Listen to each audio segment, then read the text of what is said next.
Hello,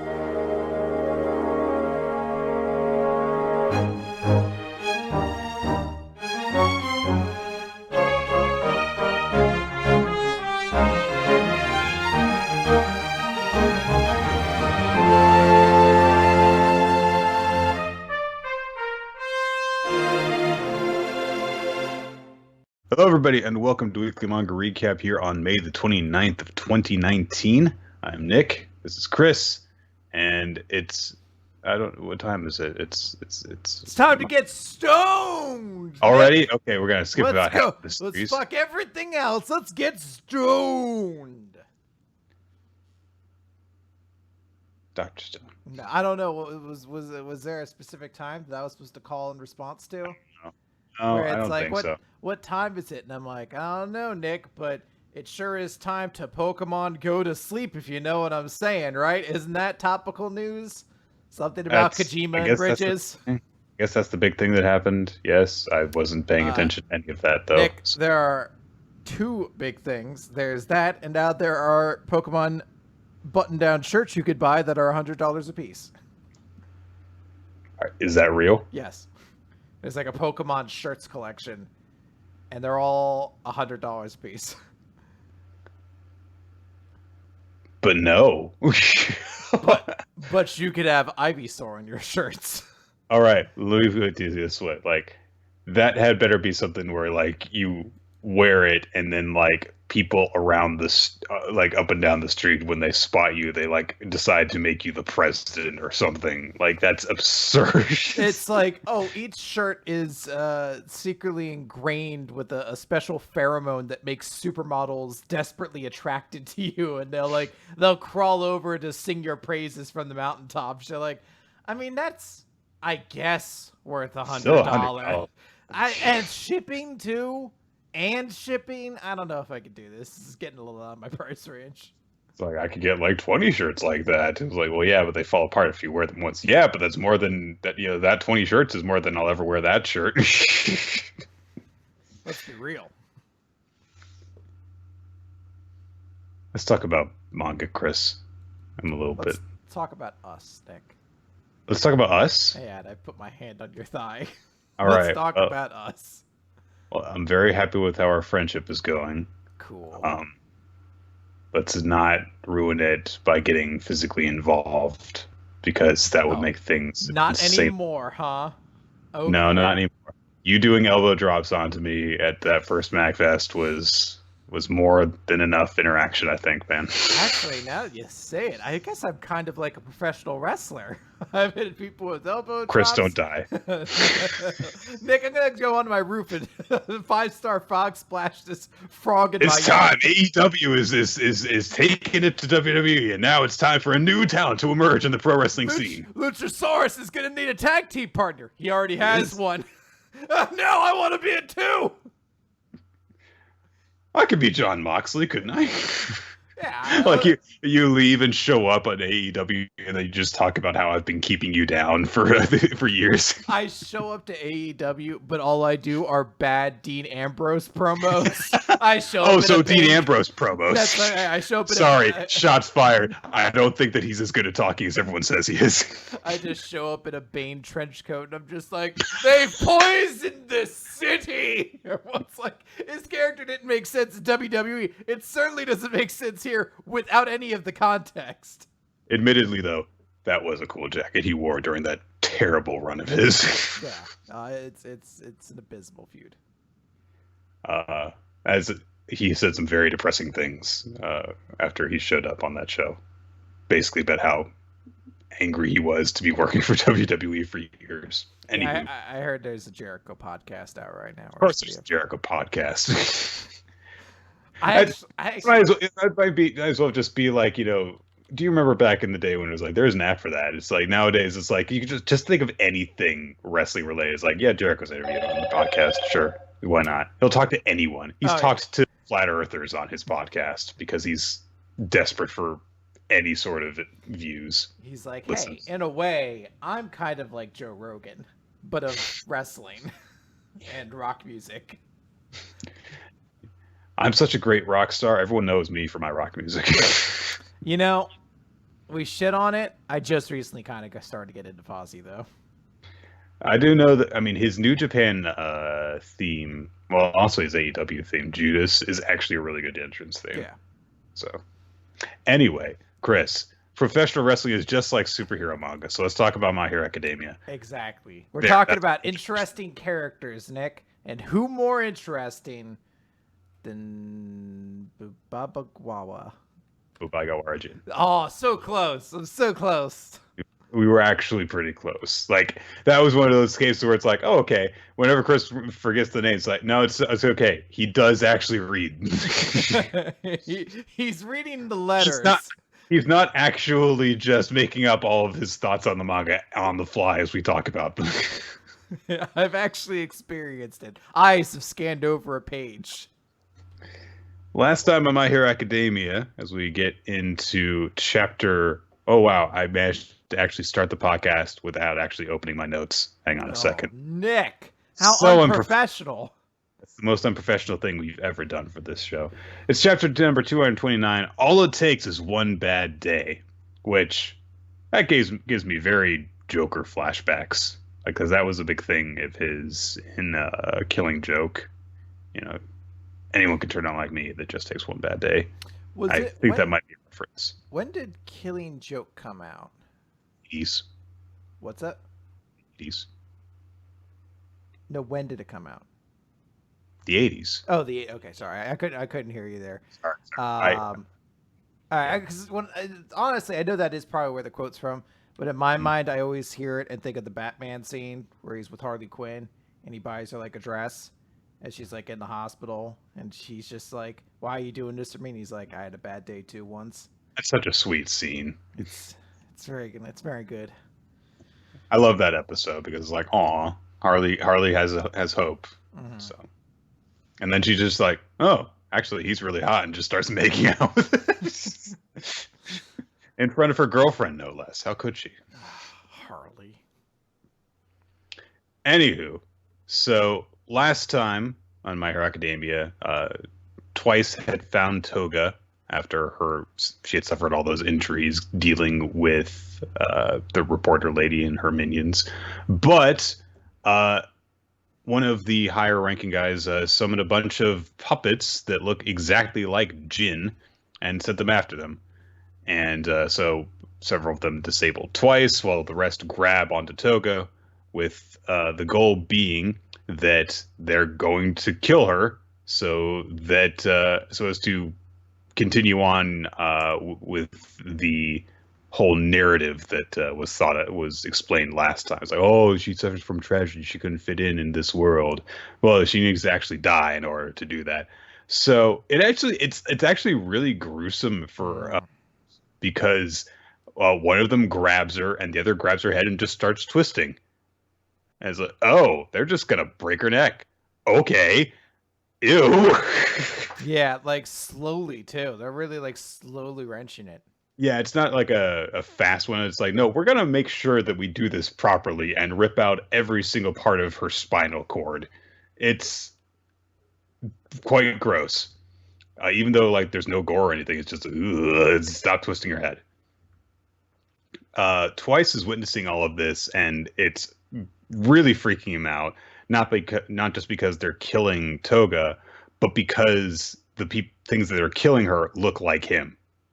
So it's to the point where like the panels surrounding him are getting wavery as his mental state deteriorates, and we get a flashback because it seems like we're gonna get a couple of these as we go through the villains in the league. And we find out that Twice in his youth was basically all alone, which makes perfect sense for his whole thing. When he was 16, he accidentally hit a kid who happened to also be like the son of a client of the company that he worked for. So he got in trouble for that. He ended up getting something put on his record because even though it was a complete accident and he wasn't actually violating any traffic laws, he hit a kid. And so that got put in his record. And so he just kind of went into a downward spiral from there. And he started consoling himself by summoning a copy of himself to have someone to talk to because he was completely all on his own and he felt like he had just been born without luck. And eventually this grew into him making multiple copies of himself and hang out in gangs and going and robbing places until, of course, he made the huge error and all of his clones started killing each other and left him with a big nasty scar on his head. And now, of course, he doesn't really know if he's the real Jin or if he's just a copy that survived the scuffle. And then we see that after this point, he taken to wearing a bag over his head, kind of a precursor to the mask he wears to make himself feel whole. And Jiren ended up finding him and setting him up with the League of Villains. As he had previously stated, Jiren was the one who brought him into the League and gave him this place to belong. And the one thing that Jiren says during this conversation that what he needs to do is find someone who will trust him. He needs to find friends and allies. And he says, don't worry, there are plenty of others like you, more than you think. And we cut back to the present. Twice manages to break free from the puppets that are holding him down. And so Puppet Master guy is like, all right, this is enough of that. Grab him, beat him up, and you know what? All right, grab his arm, break his arms. And they do. Snap. Just, well, and then he says, okay, and break his legs too. But this was a miscalculation on his part because Twice has suffered injury for the first time since the whole cloning incident, and now he realizes that without a doubt, he is the original Jin. He is not a double because he has suffered significant damage and he hasn't dissipated. So he breaks loose and he says, I'm not going to watch a friend die, and now you're going to learn how terrifying my quirk really is, as he summons like a dozen clones all once in this really badass 2-page spread to end the chapter. So I think that in the present, this is the first time we've seen Twice clone himself and clone more than just one copy of something at once. Mm-hmm. I could be wrong about either one of those details, but I think that this is easily the biggest demonstration of his power that we've seen thus far. Jiren had also noted to Twice in the conversation in his flashback that, you could potentially take over the entire country with this kind of a quirk. You aren't really tapping into your full potential. And it looks like we're going to get a little bit of a taste of that because, there's a whole bunch of people to deal with now all of a sudden. Yeah, there's a lot there. It's a super great chapter. I mean, we got kind of exactly what we wanted out of Twice. We got some really great character development for him. There's a lot of like quiet horror to this chapter between, Toga almost getting her neck slowly like twisted off, and it's kind of not abruptly brought into total existential terror, but it is significant that like in the moment where they're like, hey, break his arms, Twice isn't sure if he's a clone or not. So he's like, if they break my arms and I'm a clone, I disappear forever. Like it's essentially, a worse than death scenario. So just cease to exist in his mind.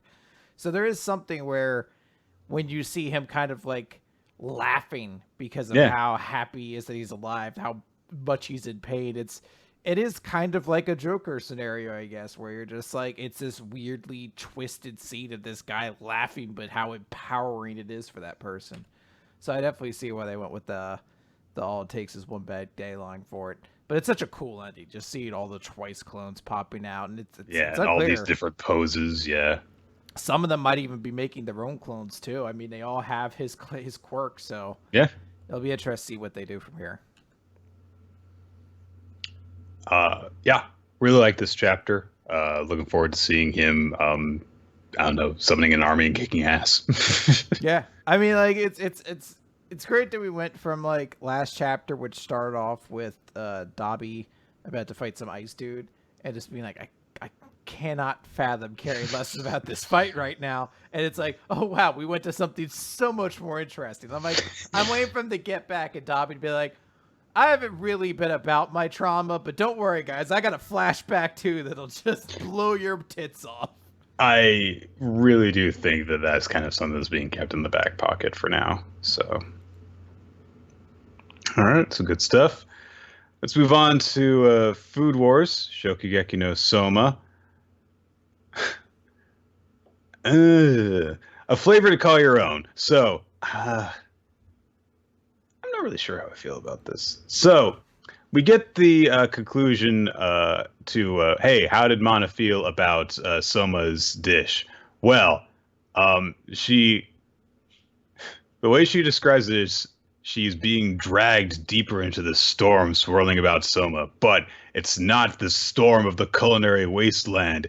It's one summoned at his command, a black magic spell.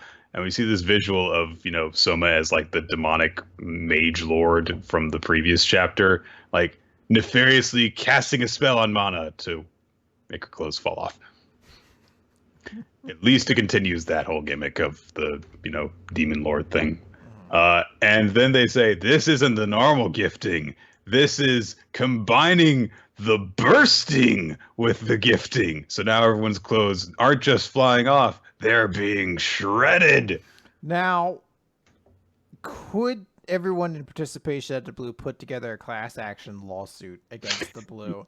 Because they all had their clothes torn away. There might be some emotional distress by this. I mean, before you're like, hey, the gifting, it's apparently a very known phenomenon.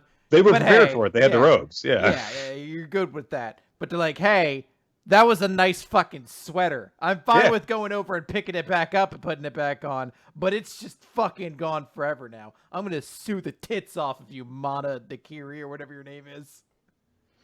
Yeah. So Alice is like, this means that she found Yukihira's dish way more delicious than Asahi's.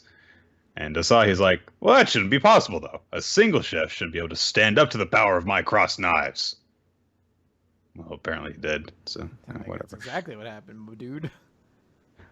So Mana apparently hears this and gets over. Says, none will deny that your basty pie thing was a masterpiece of delicately woven flavors. The unique skills and styles of the many different chefs are layered together exquisitely well. But if you peel back all those layers, hiding underneath is nothing. There isn't the slightest hint of any flavor you could call your own. Somewhere in the corner of your heart, you already knew that, though. You know there was no true you that you could put on your plate. To hide from that truth, you stole the knives of others. But Soma Yukihira, he could. He built a flavor all his own. I think that's kind of bullshit for her character to be saying that, like, just because, like, well, you don't have any of yourself in this dish. It's like, I thought that wasn't important to you, but okay. Yeah. So Soma wins. Yeah. It's rather a unanimous victory as well. Like, you unanimously just punted a dude's dick off. Yeah, and everyone's like, oh my god, Soma made it to the finals of the Blue, which, yeah, good point. Aaron is going to face him in the finals now. Okay. So Asahi tries to surrender Joichiro's knife to Soma. He says, this is the knife he used after he married your mom and started working at Yukihira. Or at least that's what he told me. I took it from him when I beat him using Saiba's knife. I guess that means that this is now Yukihira's knife. I couldn't reach the pinnacle of the Blue, which means I'm not the greatest. This isn't a knife I'm fit to hold, so I don't. And so it's just like, nah, I don't care. Look, you challenged my dad and you won, so yeah, you keep it. Anyway, hey, why'd you want to marry Nakiri? It's like, someone makes a good point. It's like, why did you want to?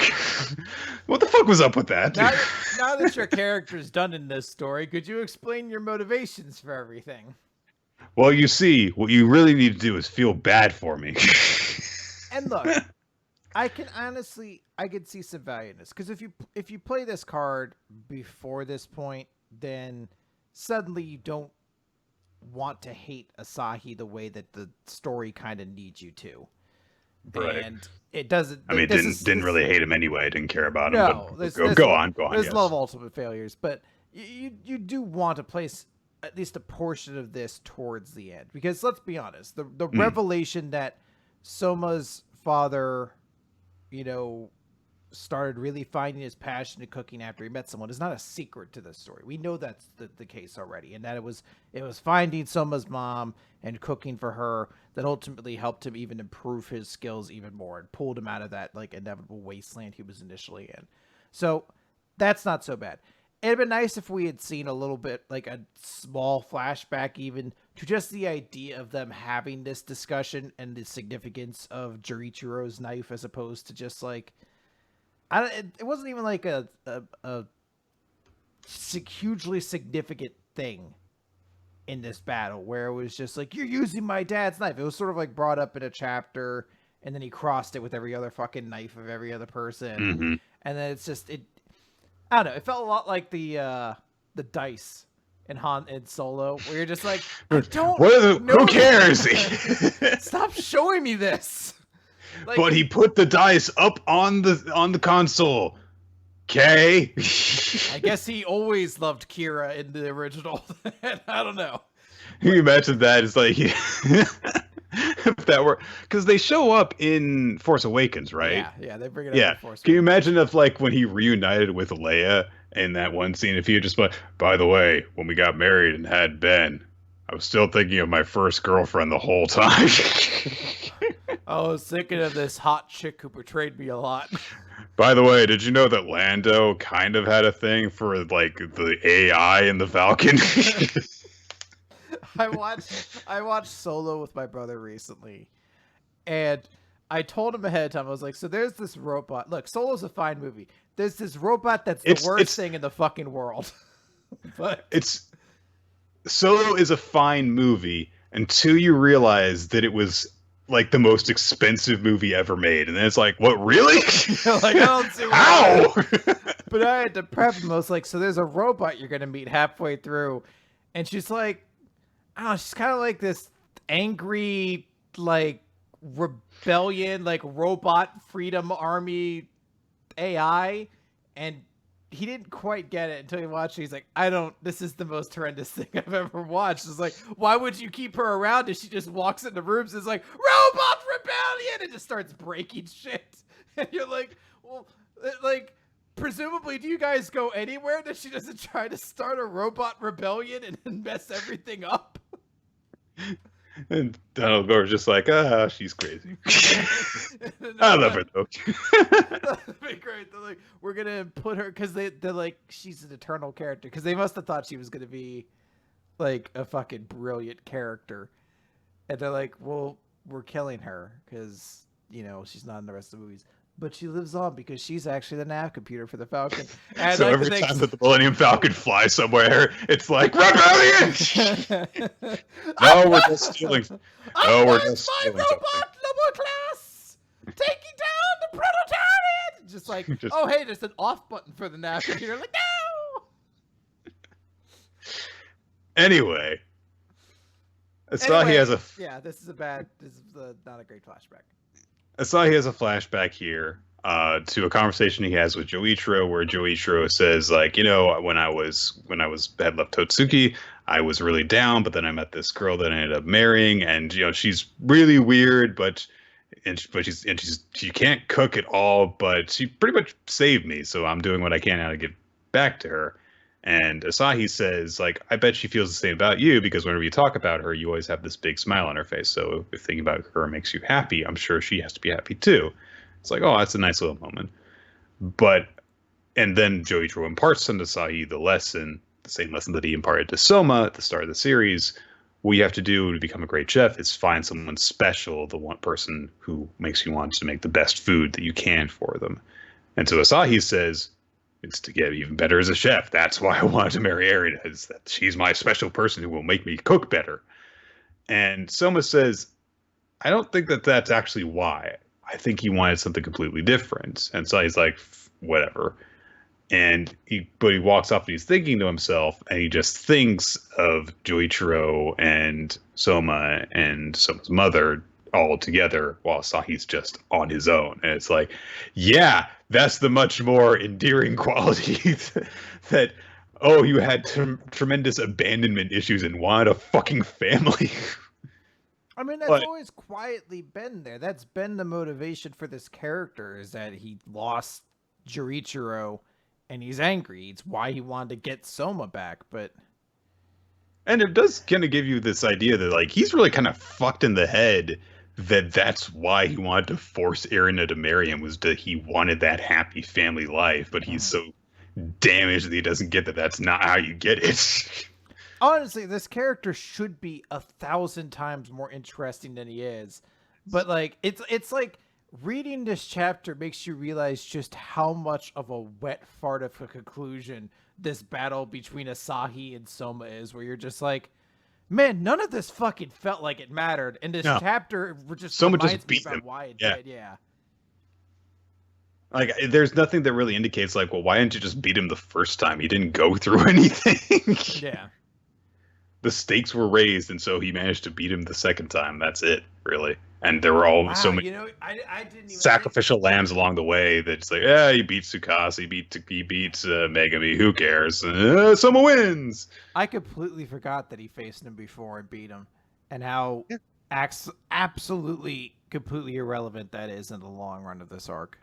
Yeah. Jesus. Soma didn't go through anything in order to actually, like, improve the person.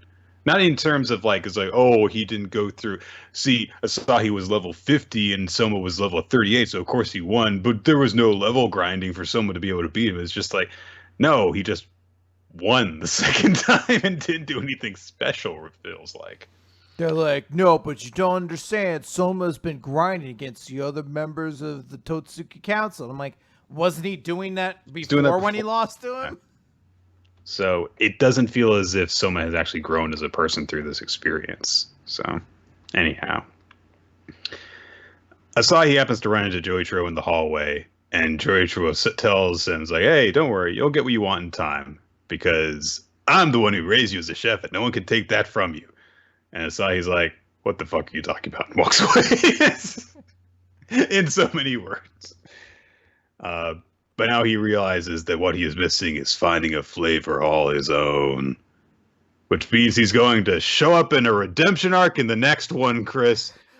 He's gonna get the Izami treatment, Chris. He's just gonna show up randomly and be like, I'm a good person, actually. I had good reasons. I hope he shows up and he's like, I found a flavor that's my own. Basil. And he just holds a canister of basil. He's like, if you had this stuff, it's incredible. And then he goes up into his first, like, contest that's him against, I don't know, fucking Mimisaka for some reason. And he's just like, we're making ice cream. Basil ice cream. Just throws it. And then everyone's like, you should go back to stealing other people's knives using Nazis. He's just like, I found my secret. Garnish. He just like, he does all the same stuff, but he's like, and garnish leaf. And then I found out you just have to put salt and pepper on it. It makes everything taste better. Spices. Soma has won. The arc, however, is not done yet because the finals of the Blue aren't over, and we get, I guess, seemingly a hint of that as Mana speaks to Soma directly, saying, "Don't get the wrong impression," and that's where the chapter ends. Presumably, the chapter is just her dressing him down, being like, "You suck. You're blow. Your food was okay. You made my clothes fall off. Fuck you. I hate you."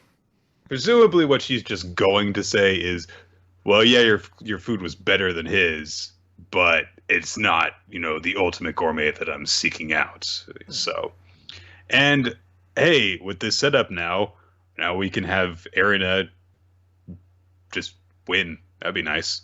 So Soma's gotten his win back. You don't have to worry about him looking weak. So hey, now Erina can beat him, right? Or what about this, Nick? What if Soma just crushes her? And then that's it.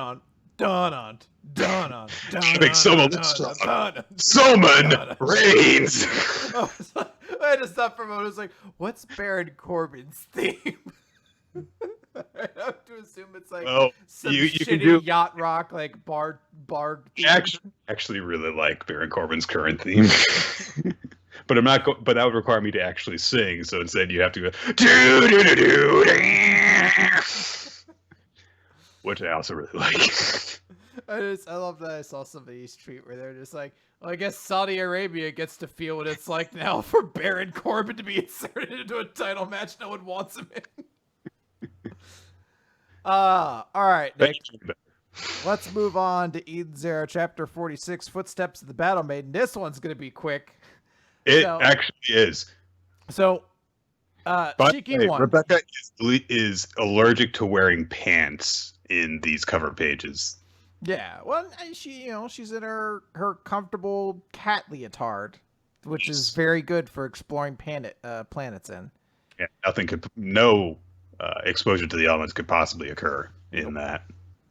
So, Zhao Mei is like, "Oh, you won, but I'm changing the rules. You have to win 4 matches because there's 4. You'll get a WrestleMania title match if you can beat one more man."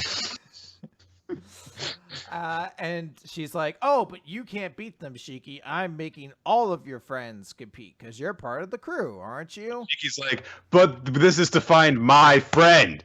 Yeah. My friend. That'd be great if he started pulling everyone out. He's like, "Everyone get out of here. This is to find my friend. I get to do this." You guys are my friends, so sit the fuck down and do nothing.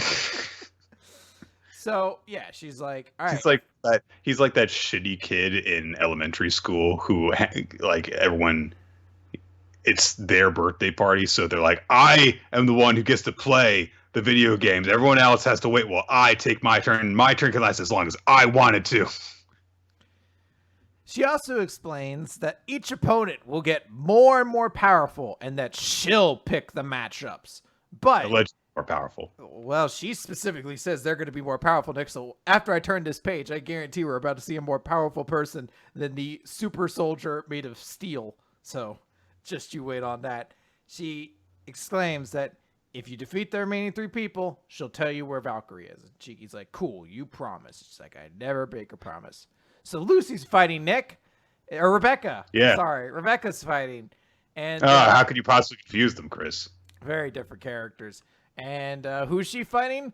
A very skinny boxer guy.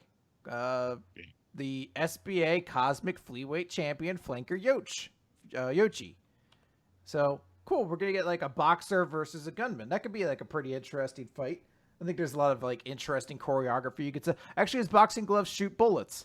So I guess it's not really that big of a thing. Oh, wait, no, it turns out his boxing gloves shoot tattered slime that melts off clothes for some reason. When this happened, I was just like, I literally stopped and went, are you fucking kidding me? Like, this is what Rebecca is here for. Like, I think that we just need to give her a label. Just say is like fan service lady. That's what she is here for. If it's Rebecca's turn to do anything, she is going to get naked or half dressed, or she's already barefoot in this scene, and we all know the hero's got a foot by this point. And in a maid costume, too. So, who cares what she's actually, in the course of the plot, doing? She's there to do it in a fan servicey way. So who gives a shit? I'd like to note, by the way, that in every one of Hero's long-running series now, he has had a match where a female opponent goes up against a character whose primary fighting strategy was to melt off all of their clothes. Yeah. So I just want everyone to acknowledge that. There's other stuff, too, that he's also a B-Cuber and a whole bunch of other shit. It doesn't matter. No. Rebecca beats him. He has a shield that can deflect laser bullets, so she gets around it by kicking him. And I guess being the flyweight champion of the world means he can't take a single shot to the face at all. How great would that have been if this had been like an actual fight and she tried to like get around it and he's like, well, yeah, you can get through my shield if you attack me physically, but I'm a boxing champion, just starts deflecting stuff. Like, but no, it's just, no, it gets kicked once in the face and then she stomps him over and over again until he's down. Well, Nick, I'm sure that's not the way the next fight will go. No. I will note that Zhao Mei says, I thought I'd get to see her Aether Gear. I suppose that's a story for another time, teehee. And I'm like, go fuck yourself. One, you should already know what her fucking Aether Gear does. The only thing you don't know is fucking the outcome of battles, you stupid annoying twat. But two, stop giggling towards the camera after this bullshit. Alright, so it's Weiss now. He's fighting. And he's fighting fleet-footed Highway Enna, who is very fast. Highwayina, because he's a hyena, Chris. I ain't catch that pun. Know what? This fight's taking on a new level for me. It's actually a good one. Not as bad as the second one. So, Highwayina is running around the walls of the stadium, gaining speed. Not fucking Weiss. Yeah, he's just going. They're like, nope, you can't hit me because I'm too fast. And Weiss is like, oi, we're weapons, right? This is my weapon. And he grabs Pino. And he's like, hey, I'm just going to use you, all right? Because that's what my Aether Gear does, basically. So, actually, no, he doesn't even use his Aether Gear. He just knows what the other guy's Aether Gear power is and uses Pino's electromagnetic pulse to basically shut down Highwayina's legs. And then he walks up and he stomps on him a bunch of times on the back and wins.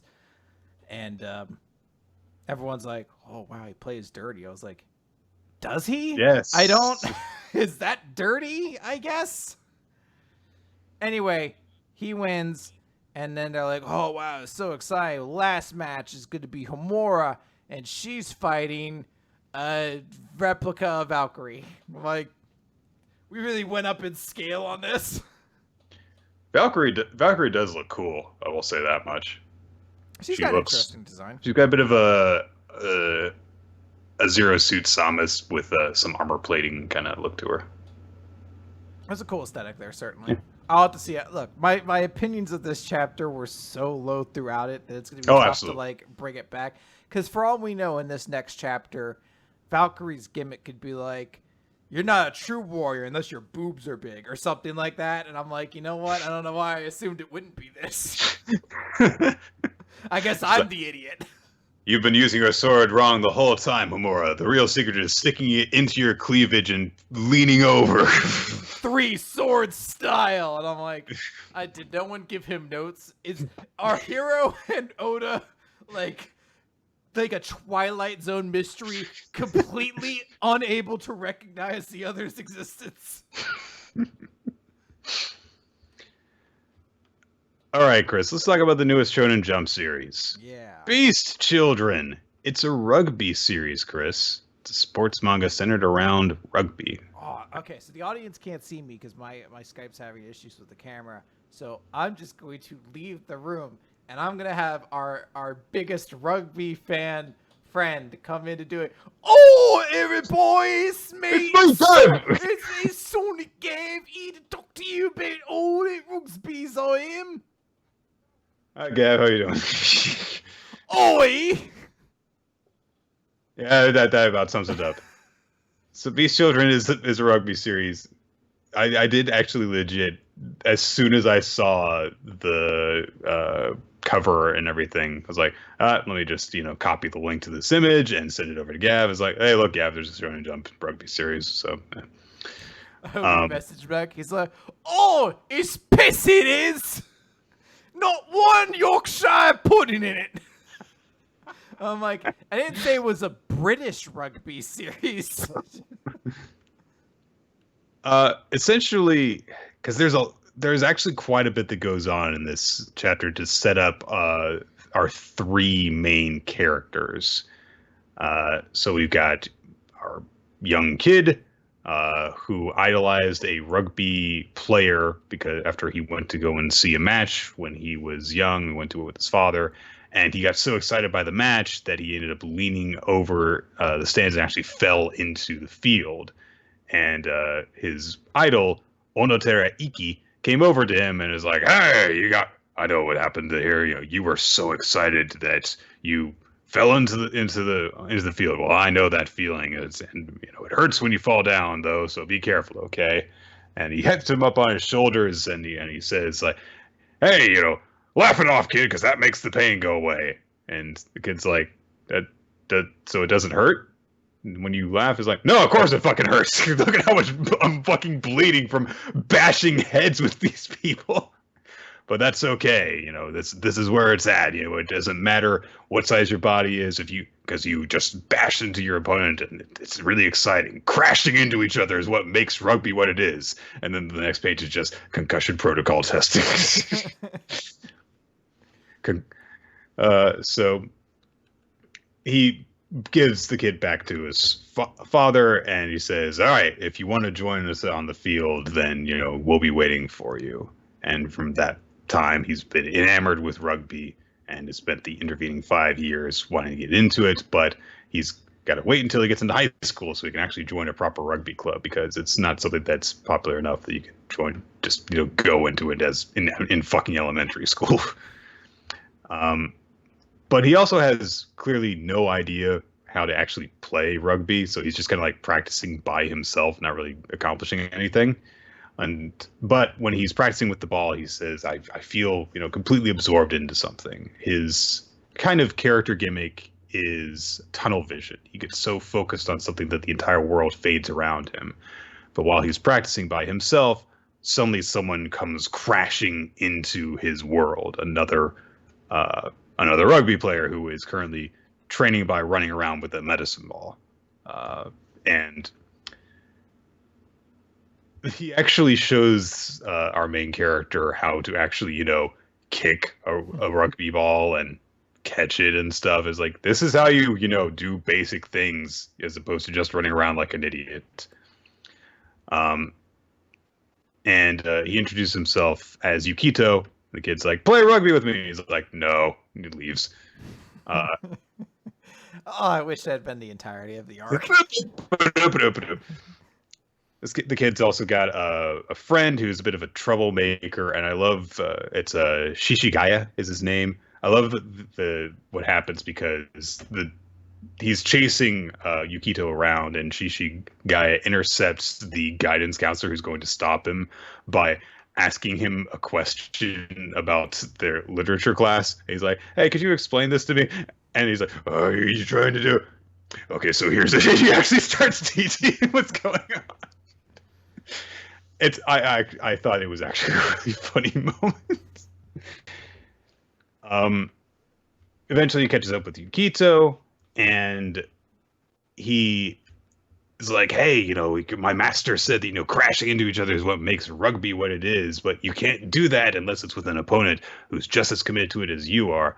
So I know that you are really into rugby. You're really into it. So we could play against each other. And Yukito says, what a dorky sense of values. As he lowers his glasses too, Yeah. and the sky like frames his face in shadow. Let's see how this works here. What a dorky set of values. Oh my god, Nick, I shit myself. I hate it.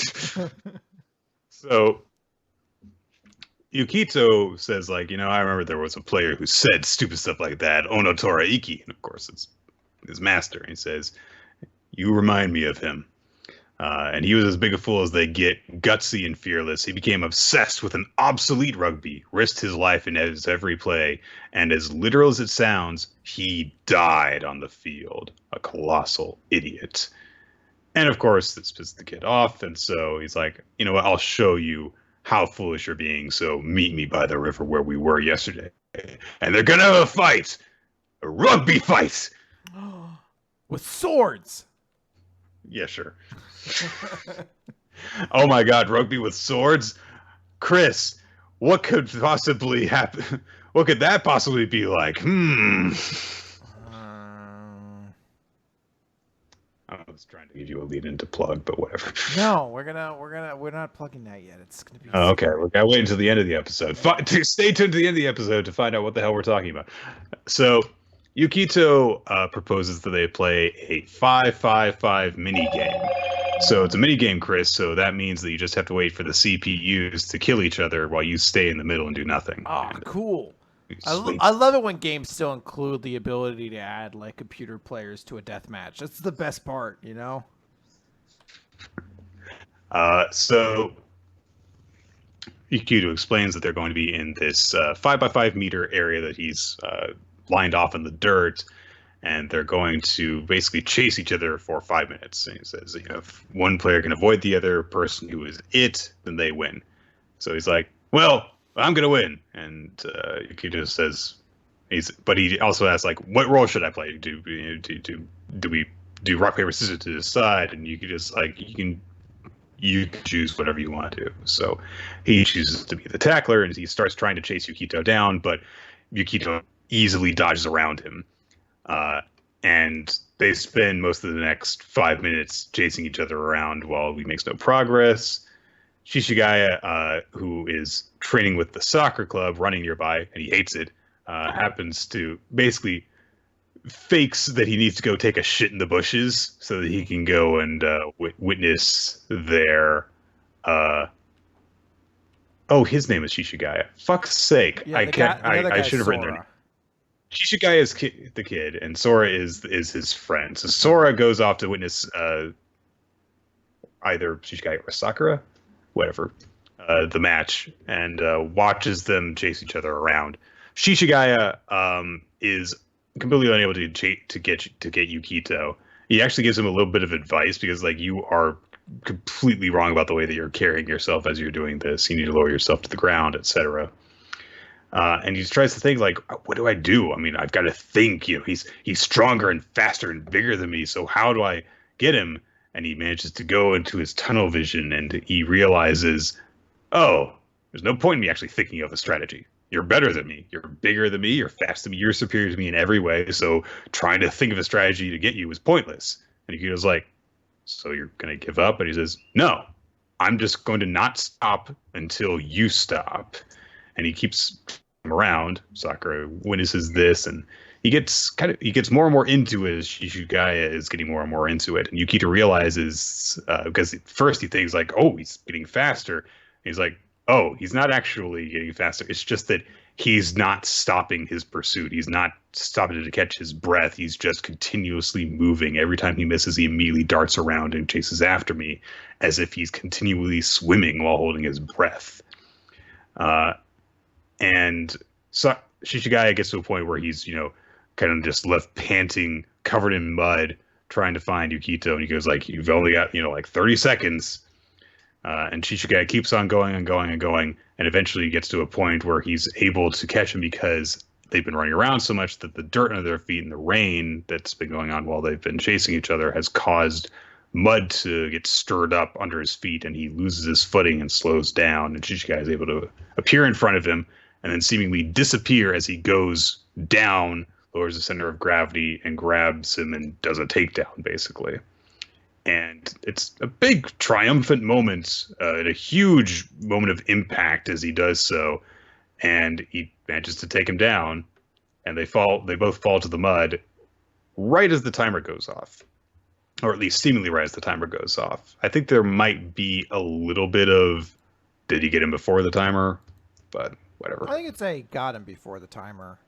Because we don't see the beeping until after, but a part of me does wonder, like, oh, they're off in their own world, so maybe they didn't notice. Yeah, kind of. Maybe. Yukito gets back up, and he looks really pissed off, and he just kind of stalks away while digging his fingers into his palms. And Shishigaya is left so completely out of breath that he can't even call out to Yukito. And then Sakura comes by. Not Sakura. Sora comes by, and he's like, oh, man, you're really going to beat yourself up. And Shishigaya is like, hey, Sora, I just want to say, you're a really nice guy.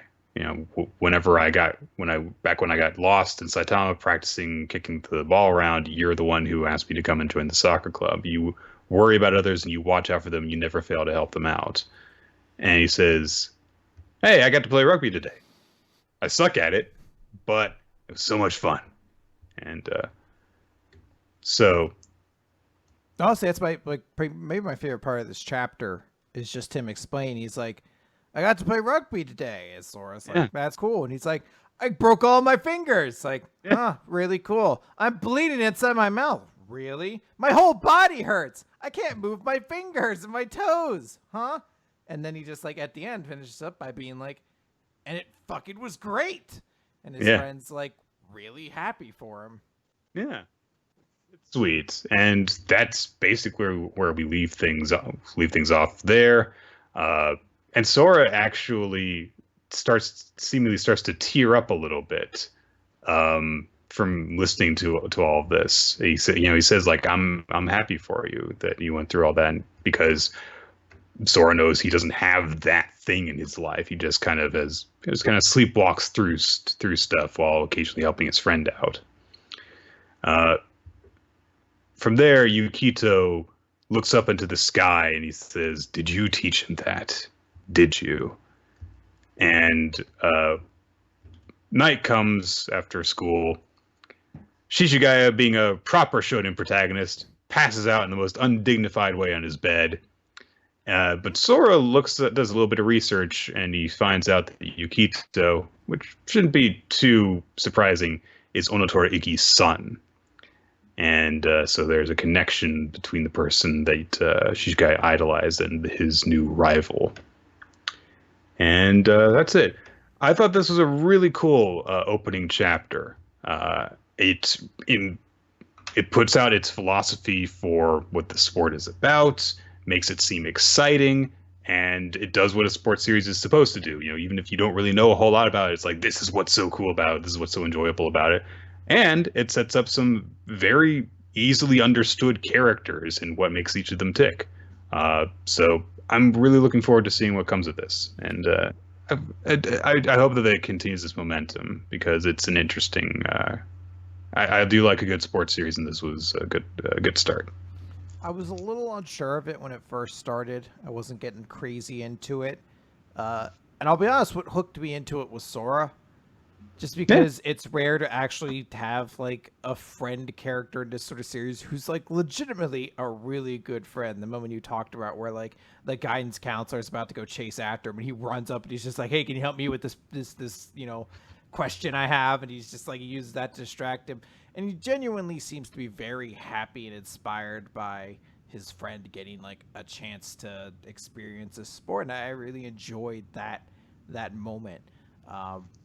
I think I maybe need to see the next chapters to see if I can buy into the lead, because right now he's a little one note for me.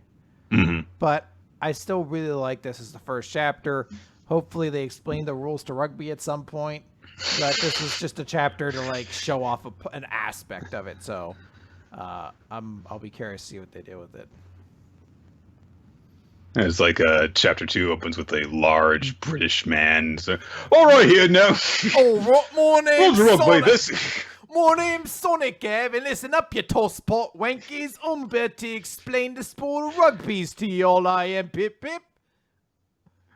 You changed your accent like 5 times.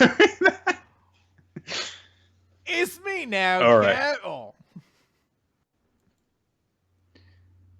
Let's talk about the best Double sports. Taisei. Let's talk about the best sports series, Running and Jump, Nick. That's right, Chris. We had to go through all that to explain one new sports series in Shonen Jump. I'm sure we're going to have to spend another 10 minutes talking about the latest chapter of Double Taisei, in which it looks like he lost that tournament match because he ran out of time, and then he won against a bondage-obsessed guy who is obsessed with causing himself pain, named Haga, and he beats him really easily because he's imagining a match against Sei, I guess. And then Haga follows him. Specifically, Haga is a perfect copier. So right, they having him. He copies the match he witnessed. Yeah, so he's gonna fight Tai copying Sei, or the other way around rather, and he feels angry because he just gets crushed, and he's like, "You just used me," and you're like, "Shut up, nerd." I don't know. He beats him in a minute and a half. And then Haga's so pissed off that he follows Tai home.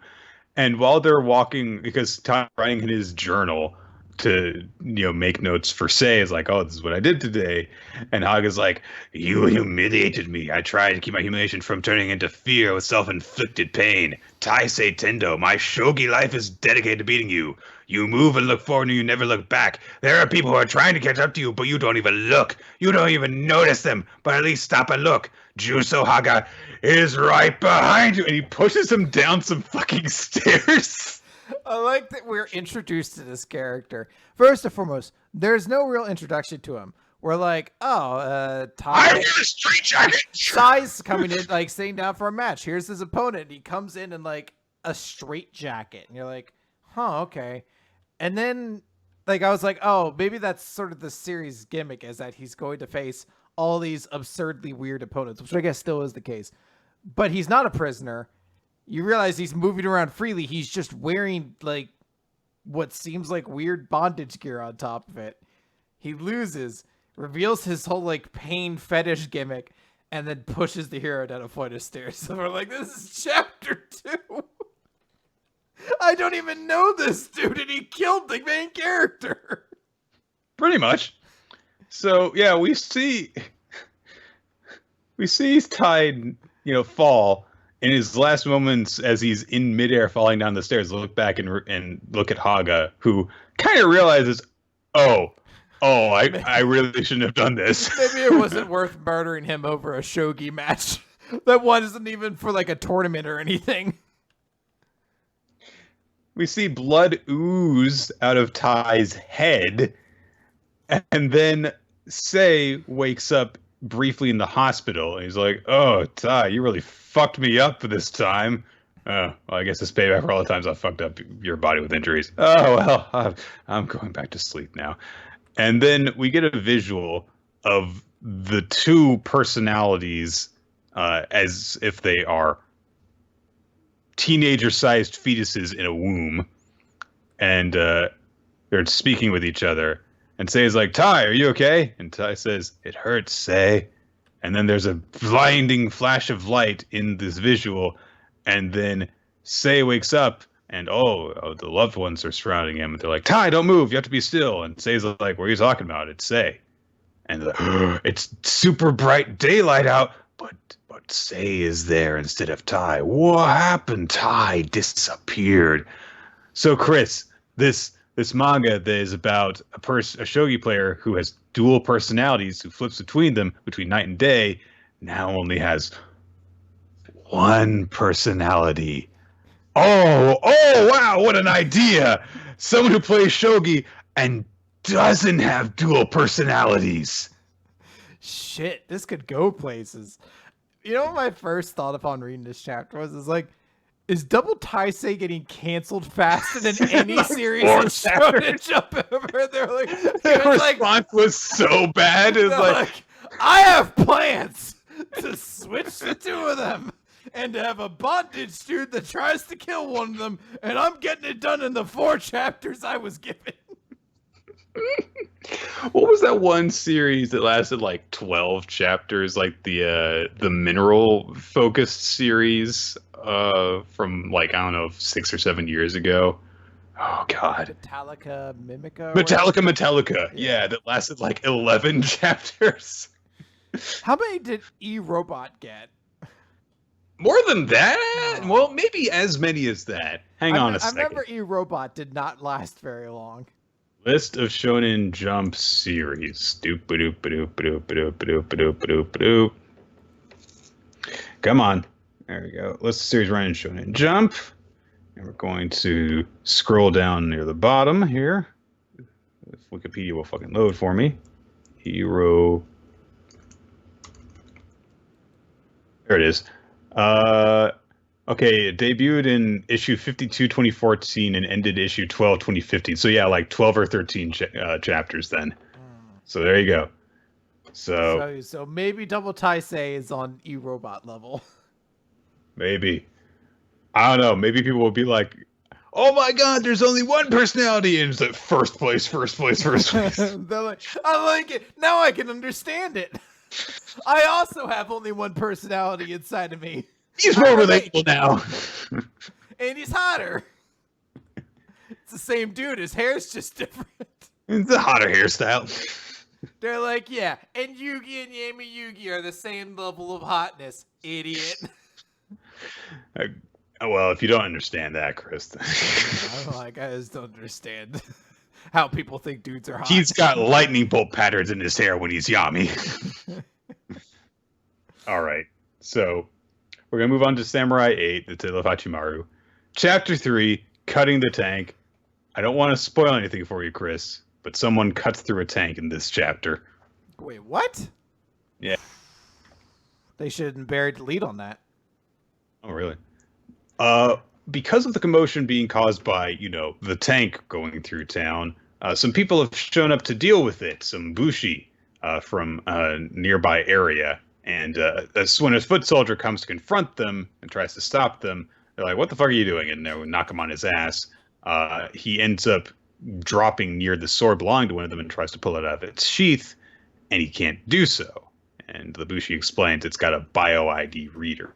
So it's a safety feature so that only I can draw the katana. Important for later. So they basically get over this misunderstanding that they're both after the people in the tank who are going around committing a crime spree. Meanwhile, we cut back to Hayataro, the dog, who is the star of the show, as a bunch of kids come up to him while he's with Hachimaru and Nanashi, and one of them literally pushes Nanashi out of the way in order to get a better look at Hayataro. So these kids are dicks. They are also samurai students, the same as Nanashi is, but they look much more traditionally samurai-esque with, top knots and stuff. So Nanashi just kind of wanders off while Hachimaru is distracted by these kids, and he's like, "I'm just not like him. I've never got to be like him." And his hands start talking to him again, and they're like, "Hey, why did you come over specifically to sit in front of this statue? It's because you want to be a samurai like Hachimaru." And they're like, "Hey, do you feel like you made a friend, but then all of a sudden he was getting along with others, and they've taken him from you?" And they're basically getting him/her to. I'm not 100% sure. I think that Nanashi identifies female, but I'm not 100% sure on that because I think it was mentioned once. So Nanashi is basically trying to get themselves talk through stuff with themselves. I still don't know if they just talk to themselves by pretending their hands are talking, or if their hands actually do talk. Wouldn't put it past this series to have talking hands. Yeah. So the tank shows up, and Hachimaru's like, "I'll deal with this," and tries to draw his sword. Oh shit, I can't. Dun dun dun. Hayataro is able to protect them from blasts by summoning like shields and stuff from their body, and suddenly Hachimaru realizes, "Oh, this katana is not mine." And he realizes that when he first fell the roof into Nanashi's home, that the sword that they picked up was hers and not his. And so Nanashi witnesses this and realizes, oh, the bio ID is only going to let me draw it. So they are completely weaponless right now. So Hachimaru is in trouble, is able to use the, samurai manipulation abilities to summon shields and stuff, but doesn't really have anything to actually fight back against the tank. So the Nanashi's hands continue talking to her and says, "Hey, come on, you want to be a samurai, don't you? Go save him. He has your sword." And Nanashi is arguing with one hand, saying, "Hey, come on, take my side, left hand." And the left hand says, I can't assist you. I know how you feel. You care about Hachimaru. Heaven sent this friend to you, and now he is in trouble. You are the only one who can help him." And Nanashi is arguing with herself through all this and says, "I can't handle this. We've only just met. I should never have come out here." And the hands agree in saying, "This is what you always do. You always just hide because you'll be safe there. You never try and actually solve the issues that you're running from." And now she's like, "Well, then what should I do?" And they says, "Look, you are not your right hand, nor are you your left hand. You are you. We love you. We're not going to criticize you. So why don't you come up with your own answer this time? And Nanashi remembers what Hachimaru said to them in the last chapter. If you never draw your blade from its sheath, you can never know how finely it can cut. And another giant cannonball gets shot at Hachimaru, who continues trying to draw the sword fruitlessly. And then Nanashi appears just next to him, puts her hand on the tip of the handle, and they're able to draw the sword together in a really cool shot. It's a really cool pose. They end up striking with them, like both gripping onto the handle of the sword while it swings upward and cuts the tank shell in half. And Nanashi just says, "All right, come on, pull along with me, Hachimaru, because I think together we can do this." And they jump through the sky and cut the whole tank in half. Oh, now I get what the chapter cutting the title tank! means. I thought it was a sex pun. I was like, no one's taken their clothes off yet, though. Hayataro finds Hachimaru's sword and brings it back. And Hachimaru puts it on and says, like, "Without this sword at my side, I feel like I might as well not be wearing any underwear." He makes a lot of underwear comments as He well. does make a lot of comments in this chapter. But that's the weirdest one. So Nanashi, after a bit of hesitation, says I also find the one about the helmet particularly odd, where he's like, that helmet you've got is weaker than underwear. And I'm like, how tough is your underwear? Bro, get some MeUndies. They're the most comfortable thing. Hey, have you ever wanted to cradle your nuts on the cloud? Nick, we aren't sponsored by MeUndies, but I think if we start pretending we are, they'll start paying us money. That's how it works, I think. Anyway, so after a bit of hesitation, Nanashi says to Hachimaru, "Hey, when you called me a friend," and Hachimaru's like, "Oh, you're not just my friend, you're a samurai friend." And Nanashi says, "Thanks, but I don't want to be friends with you." And I kind of wish that the scene had just like ended there. Just like you're kind of an asshole. The next shot is Hachiman. I know I can make friends. I know I can make friends who are better than you. The next shot is Hachiman just flying away. As Nanashi's just like, never come back. Bye, asshole. So Hachimaru's like, "Well, we'll just go find someone else to be my friend." And Nanashi's like, "Well, no, I mean, I'm saying in the future, it's not a tank I'm dreaming of cutting with you, but a cake, I think." And Hachimaru is like, "What? You make even less sense than Master's underwear analogies." Oh, that's why he started making them. Oh, you don't need to pick up every habit from your master, Hachimaru, you idiot. But yeah, Nanashi basically just flat out admitted that she's got a crush on Hachimaru, and Hachimaru's like, "What?" She says she wants to marry you, you idiot. So Nanashi says, like, anyway, maybe it's not going to happen right away, but someday when I become a real key samurai and have my own true name without any indecision, then maybe I'll explain it to you. So Hachimaru's like, "All right, well, I'm going to space. I'm not sure if I'm going to be back to this planet anytime soon, so I don't know when we're going to meet." And Nanashi just says, "Well, I'll go and visit you instead, and of my own accord this time." And Hachimaru's like, "Hey, space is a big place. It's not like I'm just leaving the house, so maybe we'll both actually die the next time before we see each other." And Nanashi just says, "Well, I'm fine with that. It's better than doing nothing. This way, at least I feel like I'm really here." And Hachimaru says goodbye and jumps off.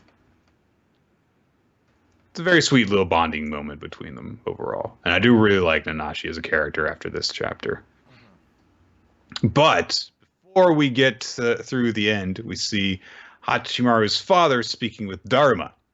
And he says, "Hey, there's something very important I want to talk to you about." And he brings out the sword that the samurai master who appeared in the first chapter had used. And he says, "This is a heart's blade, only possessed by a samurai who has become a key.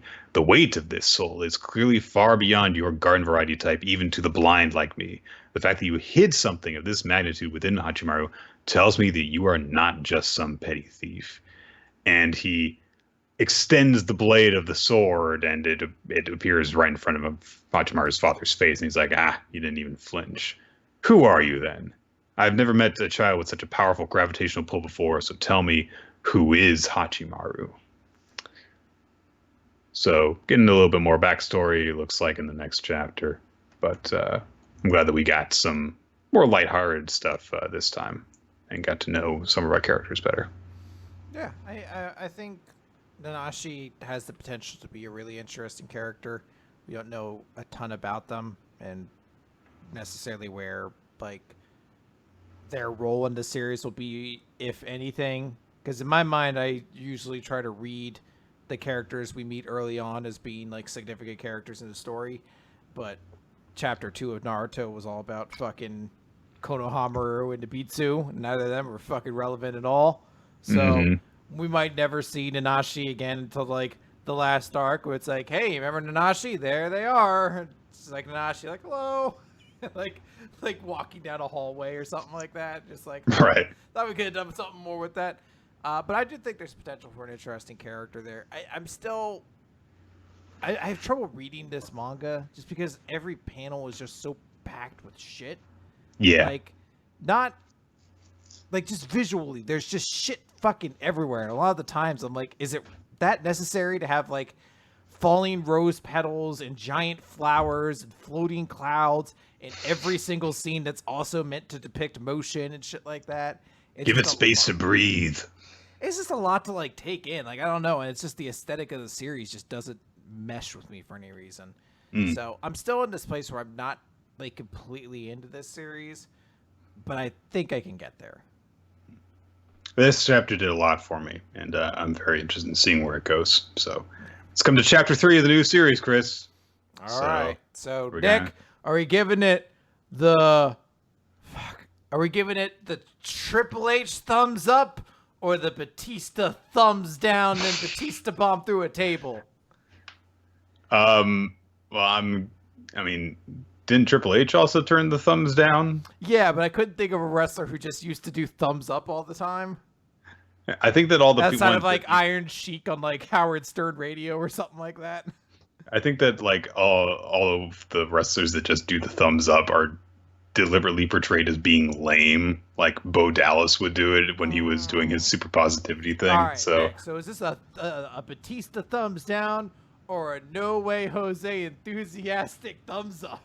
Ugh. Now remember, if you pick the No Way Jose one, you will only appear on Main Event.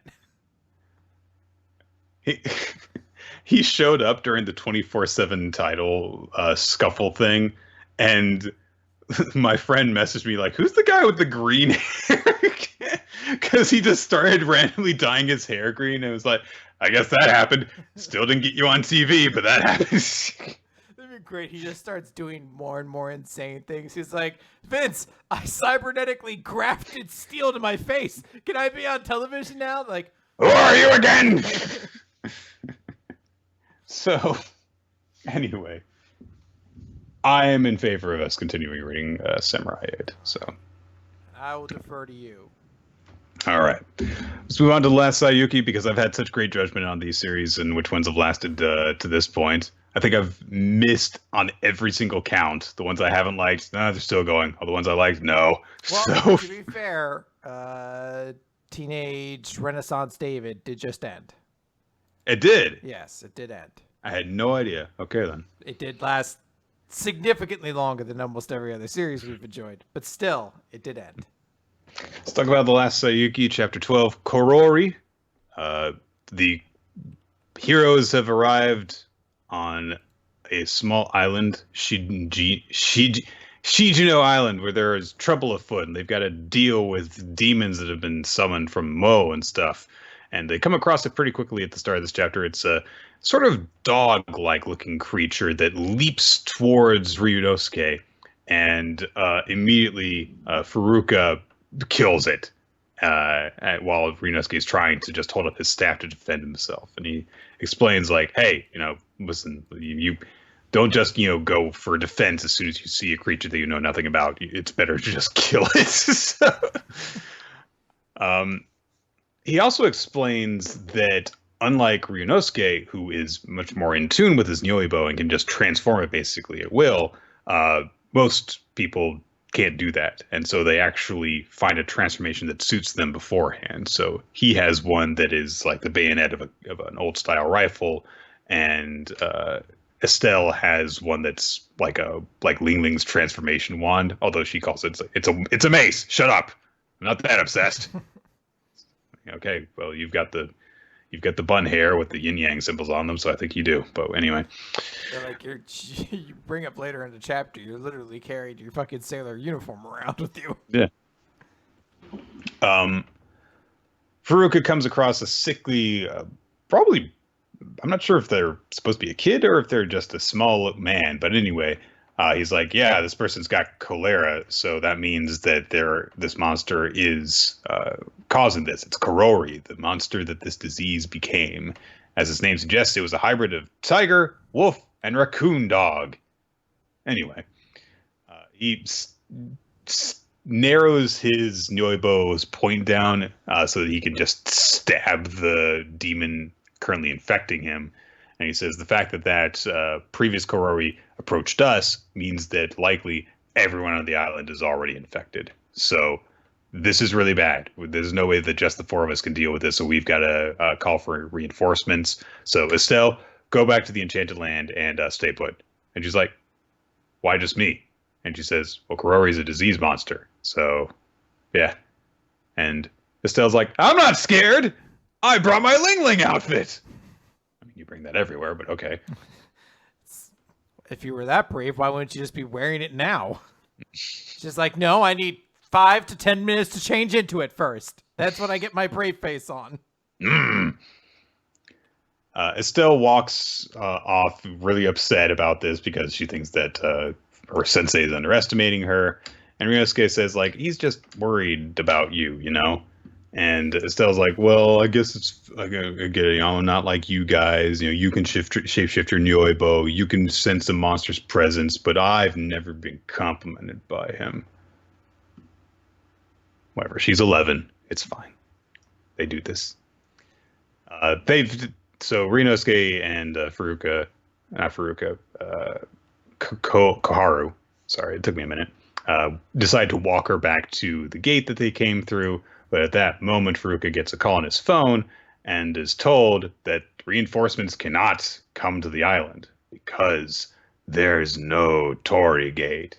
And when Estelle and the others get back, they see that the gate that they came through has been destroyed and is in pieces. So it's up to them to deal with this entire affliction by themselves. Okay, well, whatever. Yeah, I don't really have strong thoughts on this chapter. So, is this you emotionally separating yourself from this series before it gets canceled? I am starting to really check out on this. So, right, I also don't really like the fact that it seems like we're hinting to stuff that was blatantly established in the previous chapter. Like, we had that entire chapter discussing, like, this is what Estelle is about, and this is her backstory. And in this one, it's like, by the way, there might be a reason that Estelle is cannot, be around disease-type monsters. Like, oh, I wonder what that could be. It's like, well, could it be because her mother was killed by one, and she feels guilt of her mother's death, and she can't be around them? Maybe that's it. So, it seems backwards to me. It seems like, at the very least, what we're going to get is potentially her little small arc. So, I mean, if nothing else, at least, like, it'd be different if they were like, shit, maybe we're not doing so well. Quickly, we need to, like, bring the main bad guy back, and we need to handle everything with Koharu, and, like, just fuck off that. We don't have time for you, other, like, quadrary character, basically. So, I don't know. It's kind of interesting. At least they're like, we're going to tell this story through. Maybe it ends in the next chapter, but, it is cool to see at least that character, who I think some people definitely seem to be enjoying a lot, too. Or like, hey, cool, we'll get her story. All right. Let's move on to We Never Learned Then, chapter 112. Sometimes worried about the heat in a coat goes against a well-intentioned pizza bet. So, we start the chapter off with... Oh my god, why am I forgetting her name? Uraka? No. Uruka. Takamoto. Uruka Takamoto. There we go. There you go. Uruka, who is eating the best winter comfort food ever, super spicy ramen, basically. And it's like a spice explosion. Yeah.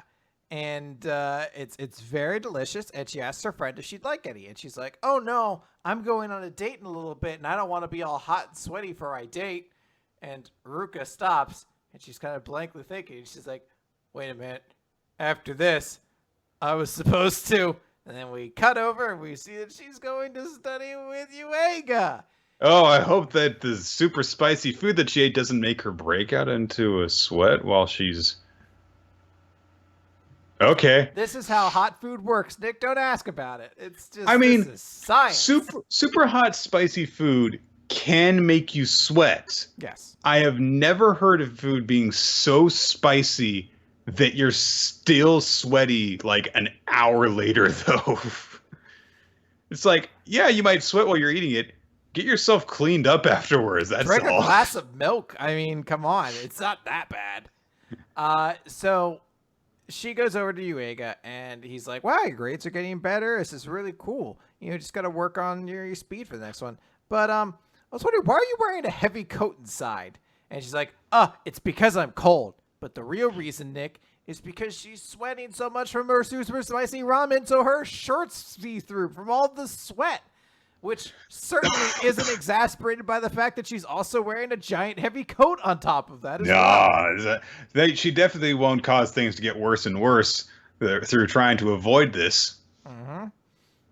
So she decides. So she's like, "Oh no, I don't want him to see me like this." And she's like, if I smell bad, I'll die." And look, so the main conceit of this chapter is a very dumb one, where you're like, I don't know why after eating super spicy ramen you would still be sweating this profusely hours later. But I do actually think there's something kind of cute about the situation where she's like, I did something that I thought was totally innocent and I didn't realize that might have ramifications, like overthinking going into a date like that, where you're just like, I ate something, I didn't even think about it. That's going to give me bad breath. And like overthinking about how you're like, oh my God, I hope they don't notice that I have bad breath or anything like that. Like just somewhere you're overthinking such a small change. You're like, I didn't realize I shouldn't have gone running earlier. I'm going to be all tired. My legs are going to be all weak. Just something like that is kind of adorable and like a teenage level kind of romance to be like, I don't know what's going to happen. So I like that. But the rest of the chapter is essentially just kind of adding on to the plot where Yuiga's like, oh, you're cold? Here, I'll bring you some hot tea to drink. And then he comes back, she has a scarf on. And he's like... The scarf has defied the fact that her face is sweating now. Yeah, and it's to hide her face because she can't stop sweating at all. And then Yuiga's like, okay, cool. I'll bring in like a space heater basically, and I'll give you a foot pad to heat you up, in a blanket.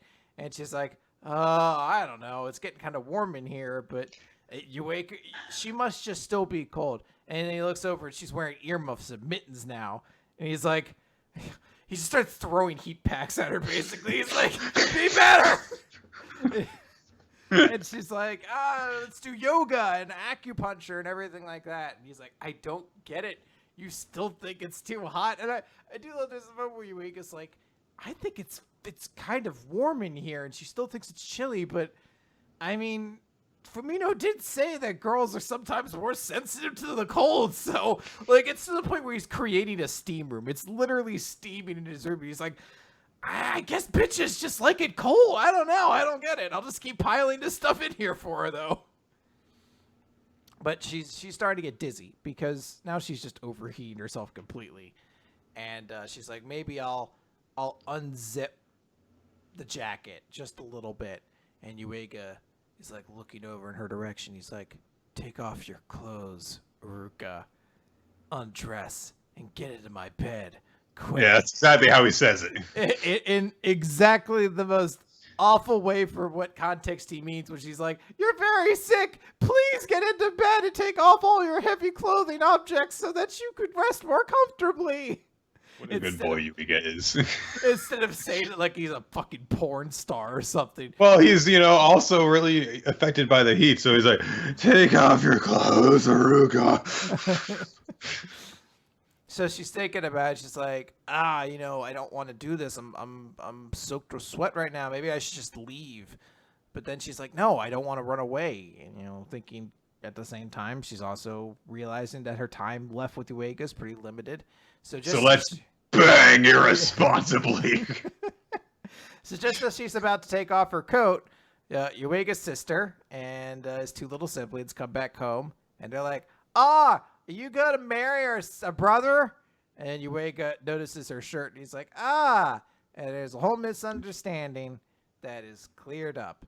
And Uega gives her some clothes and explains the situation.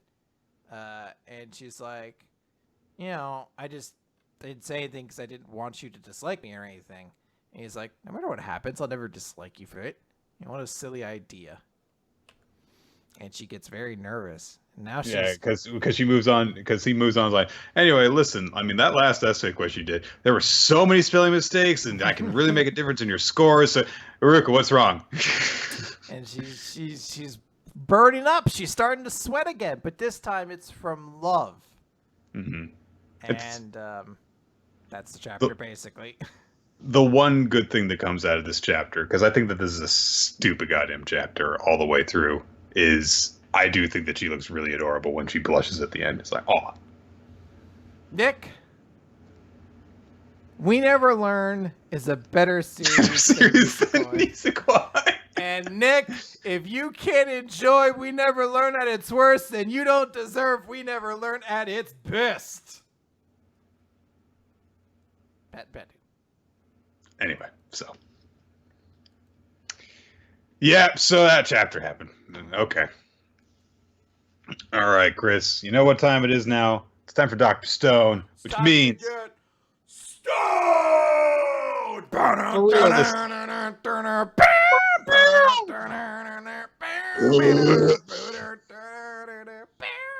Don't put your bun up inside you!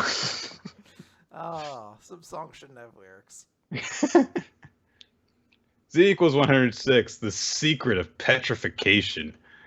So, last time, Amaryllis met our heroes, and it explains in this chapter that she actually knows the secret behind the petrification beam. As we get a flashback to when she was 13, 5 years ago, and she ended up going on board with some of the other people from the island, setting out to sea together, even though she was, pretty little to be doing this. So they're like, let's go sail outside. And she's like, won't we get in trouble? And they're like, oh, well, because the elders are like, yo, don't leave the island. Don't create anything new. The master will turn you to stone. Who cares about that stuff? But when they set sail, they basically immediately come across the top two. So these very intimidating people named Mozu and Kirisame intercept them in their own ship. The two strongest warriors from the island. So Mozu looks at them and is like, this is a shame. There's some real cuties here, especially the one hiding at the back. She'll be a real looker in 5 years. I can remember I was riding the bus, and I think we were freshmen in high school, and hearing one of the dudes in the back, because, I went to a Catholic high school, so a lot of the kids still went to church, and one of the kids made a very impassioned argument. He's like, you can't say a girl in 6th grade's hot. You could say she's gonna be hot, though. I was like, that's a weird argument to make. To make your hill to die on.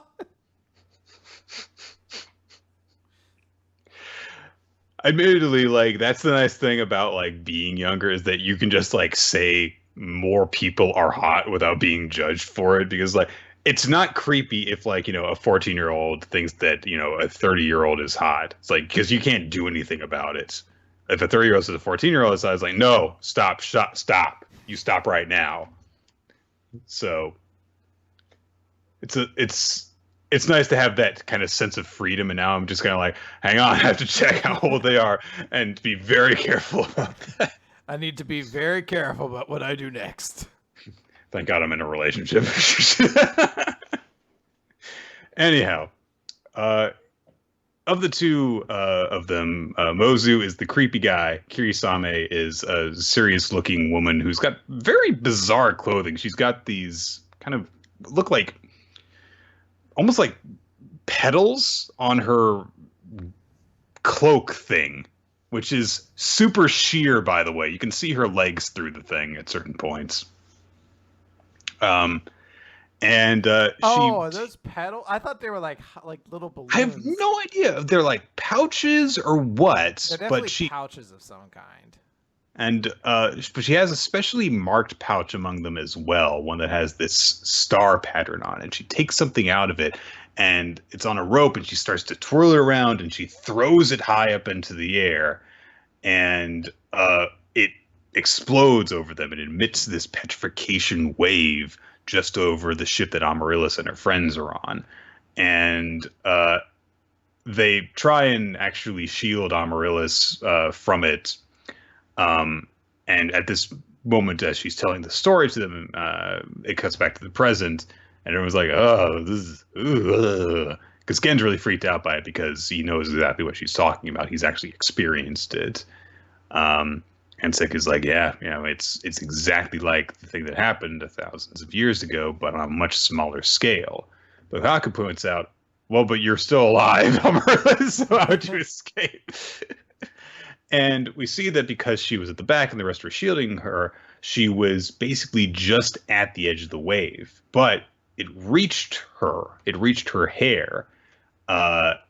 But she instinctively ripped her hair out in order to get away from it. Bravo. Because that's she's got it in, braids. So she's also like 8 at the time or whatever. She's 13, but even still. I think that the implication might be that, oh no, because she grips it higher up than where the petrification is in order to tear it out. Because she tears through her hair instead of just tearing it out of her head. Maybe the petrification starts to weaken it before it like fully covers the stone part. So possibly. Maybe that's how or maybe her fingers are little knives. Have we considered that? Yeah, thousands of years of humanity's evolution could have given birth to knife fingers. Sure. Yeah, dude, children are so cool nowadays. They all have knife hands. I love the detail that because all of the ones who are petrified are in front of her, the boat immediately capsizes on one side and she goes flying out of the... It's actually a kind of comedic shot of her flying up, and then immediately it's like, oh, actually it's very sad because she's swimming away underwater to safety while crying because as her friends sink to the bottom behind her. Yeah. And she tells them, the present, that they claim the stone sorcery has been passed down through the master's bloodline, but I saw it with my own 2 eyes. The master was not on the boat when it happened. It was one of their warriors. And Seku starts to ask a few clarifying questions, like, so they threw a special weapon into the air. And she says, that's why everyone obeys the master without question. But if the power comes from a weapon, all I need to do is steal it. That's why this entire time I've been trying to infiltrate the harem so I can do this. And she sets about trying to, twist them around her fingers again. And Soyuz freaks out. He's like, oh, she's so pretty. And Seku's like, anyway, just completely no-sells it, which pisses Amaryllis off. I guess she's just really, really likes being able to manipulate people like that, which, whatever. She's not the first person in this series who enjoys doing so. So it would also be a little bit uncomfortable for her since her entire plan hinges upon the idea that she's like, I can seduce anybody and make them fall for my whims. Yeah, it would probably make her feel vulnerable. Yeah, and then she's like, fuck, this entire group except for the bald guy are completely immune to my charms. This isn't right. Well, Gen half so. He's like, hey, if you want to, seduce me, do it. I have a libido. But Senku recaps what they've actually learned from the information that Amris has given them, which is that the effect has a set range to it. And they toss the weapon, so the wielders can also be petrified by it, so they have to worry about that. And the petrification can be stopped if you rip off the affected parts, which is illustrated by Senku like joyously taking out a clump of his hair. It's like, yeah. But he says because there are rules to this, that means it is reproducible, and he gets this very like ominous air to him as like the moonlight casts shadows over his face, and he says a reproducible phenomenon with rules is simply science. If we fight back with our science, we can't lose. So feeling a little bit more optimistic here than before. So they start to hatch a plan because Amaryllis reiterates that the Master's people are coming for her tomorrow. Every year they visit the village, select the prettiest girls over the age of 18 to join the harem, and even if the woman is already married, they cannot be denied. And Amaryllis is just like, because I'm just so darn cute, they're sure to pick me and take me away. So, but she says, like, this is what I've been working towards this entire time, is I've been making sure that I am just this irresistible beauty so that I can save everyone, so that I can infiltrate the harem and steal the petrification weapon. So they're like, okay, well, here's the thing, though. The warrior who is wielding that weapon, Kohaku points out, Kirisame, she's a woman. And again, it's like, and we don't know if she's a lesbian or not. He doesn't say that, but should have brought that up. It's like, hang on a second, Kohaku. She's from a small village. They probably don't have a lot of gay people in it. So yeah. And so Gen points out, well, hey, if you might not be able to handle everything on your own if you go into this place. So you're probably going to want someone who can battle with you. And Amaryllis says, but we're talking about infiltrating a harem. Where will I find a girl who can fight? And immediately everyone looks over at Kohaku, and she's like, yeah, I guess I should go. All I gotta do is look cute during the selection process. As she stamps her legs wide and crosses her arms. Strikes like the most arrogant dude pose. Which, I mean, I have to point out, like, oh yeah, how is Kohaku super athletic beauty, natural beauty that she is going to ever look good? Is kind of a silly point to make because Boichi also draws her as being, traditionally attractive, just not pretty faced. But I love that it's her attitude shining through in this moment so much that it lets you know, like, oh, this is why Gen is like, Yeah, I love that there's all the characters are saying like, okay, well, we're gonna have to work together to make you hot, and it's like, okay, sure, but then it's like a shot of her as she's like cleaning her ear out with her pinky, and she's like, I'm a hottie boom Pilates. You're like, yeah, okay, I can see why it might take some work to convince like this group of closed-minded people that you're like a conventionally attractive beauty by their standards. Right. If Kohaku's village doesn't think of her as attractive, then probably the people of this village wouldn't too. So, but yeah, I mean, like, this is something that, like, if she were just drawn normally in this moment, you would never buy it. It's like, oh yeah, how are they ever going to have to make Kohaku look cute? But because she is going, at full like, it's like, okay, I get it. Yeah, the character. It's the right amount of like added nonsense to it. I also like that Gen is like trying not to say what is on his mind. He's like, I don't know if you're gonna be cute, and Kag's like, what are you talking about? But yeah. All right, that's it for that. Let's talk Seven Deadly Sins, chapter 312. The fight breaks out. So last time we found out that the Demon Lord was still alive and he's taken over Zeldris' body. And we think that Melodius has an idea about it, but when we start the chapter, he's like, I wonder whose body he took over. And we cut away, we see Zeldris, or Demon Lord, I guess, rather, walking along, and two farmers like, wow, it's like raining hail. Hey, buddy, get out of there.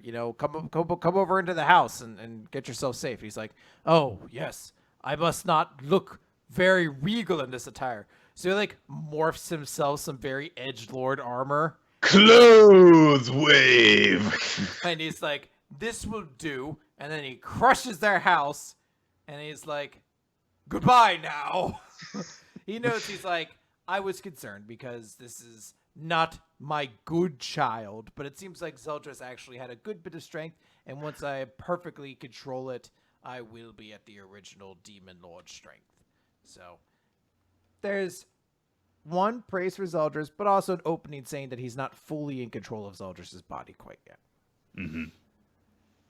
And he also is pretty intelligent too, because he's like, well, since the curse is probably already tried to activate by now, they must realize that I'm not dead, and they must have realized that I'm probably in Zeldris' body, and they're probably picking up on my magic. And he's like, oh, I guess this is actually going to work out pretty well. So we cut back over to the boar's hat, and like they're trying to figure things out when suddenly he's like, they're near the portal. So he rips it open and brings out Undula, which is, from all we could tell, 2 giant crab legs that come out of a portal and fuck things up. Like, and they just smash things a lot. And they're like, shit, Undula's a demon so powerful, or a monster rather, so powerful that even the demons try to avoid it. So this is a big, big problem. And they send Gauther. No. Yeah, they send, no. Who is it? It's fucking no, not Estarossa. Who's the old guy, Nick? The old guy? Yeah. Which old guy? Escanor, that's it. They sent Escanor and Hawk out to like go warn everybody, and then the other 6, the other 5 other members of the 7 Deadly Sins who aren't Melodious are like, we'll take care of this thing. You have to protect Elizabeth. And Melodious is like, okay, cool. And after they all leave, Elizabeth's like, why didn't you just tell everyone it was Zeldris? And he's like, because this is my fight, and I had to kind of solve it myself. But right, I should have done that.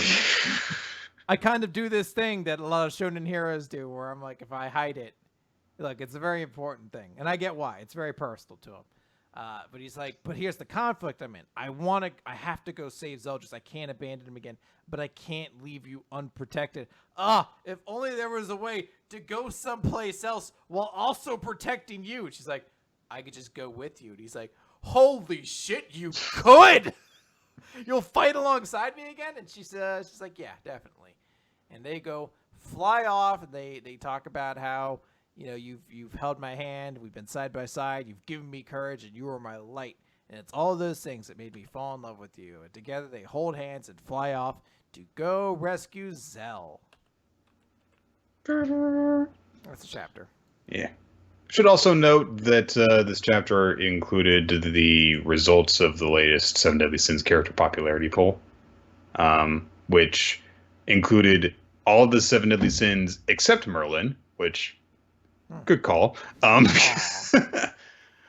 But, and then there's Zeldris and Elizabeth, and interestingly, both male and Estarossa. They're very different. The corrupted and not corrupted versions of male. As for the chapter itself, it's not a whole lot that happens in it. I was totally expecting that the Demon Lord would just randomly kill those farmers, but okay. And yeah, it seems as though we are still going towards the end pretty quickly at this point. So, but we're probably going to have a bit of team fighting before that because he's summoning some this big ass monster. So, all right, let's move on to the Promised Neverland, chapter 135, The Search. So, a bit unexpectedly in this chapter, Norman has called Dawn and Gilda to his office, and Dawn, I guess, just repeats what Norman has just said. You want us to search for Sanju and Mujika? Yes, that's what I just said. Thank you.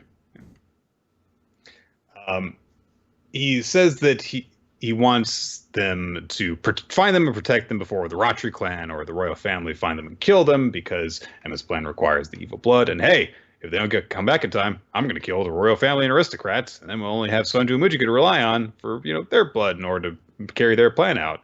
So he gives them some information. He's like marked out all these parts on a map, and he's like, these are all the places that they're not likely to have been.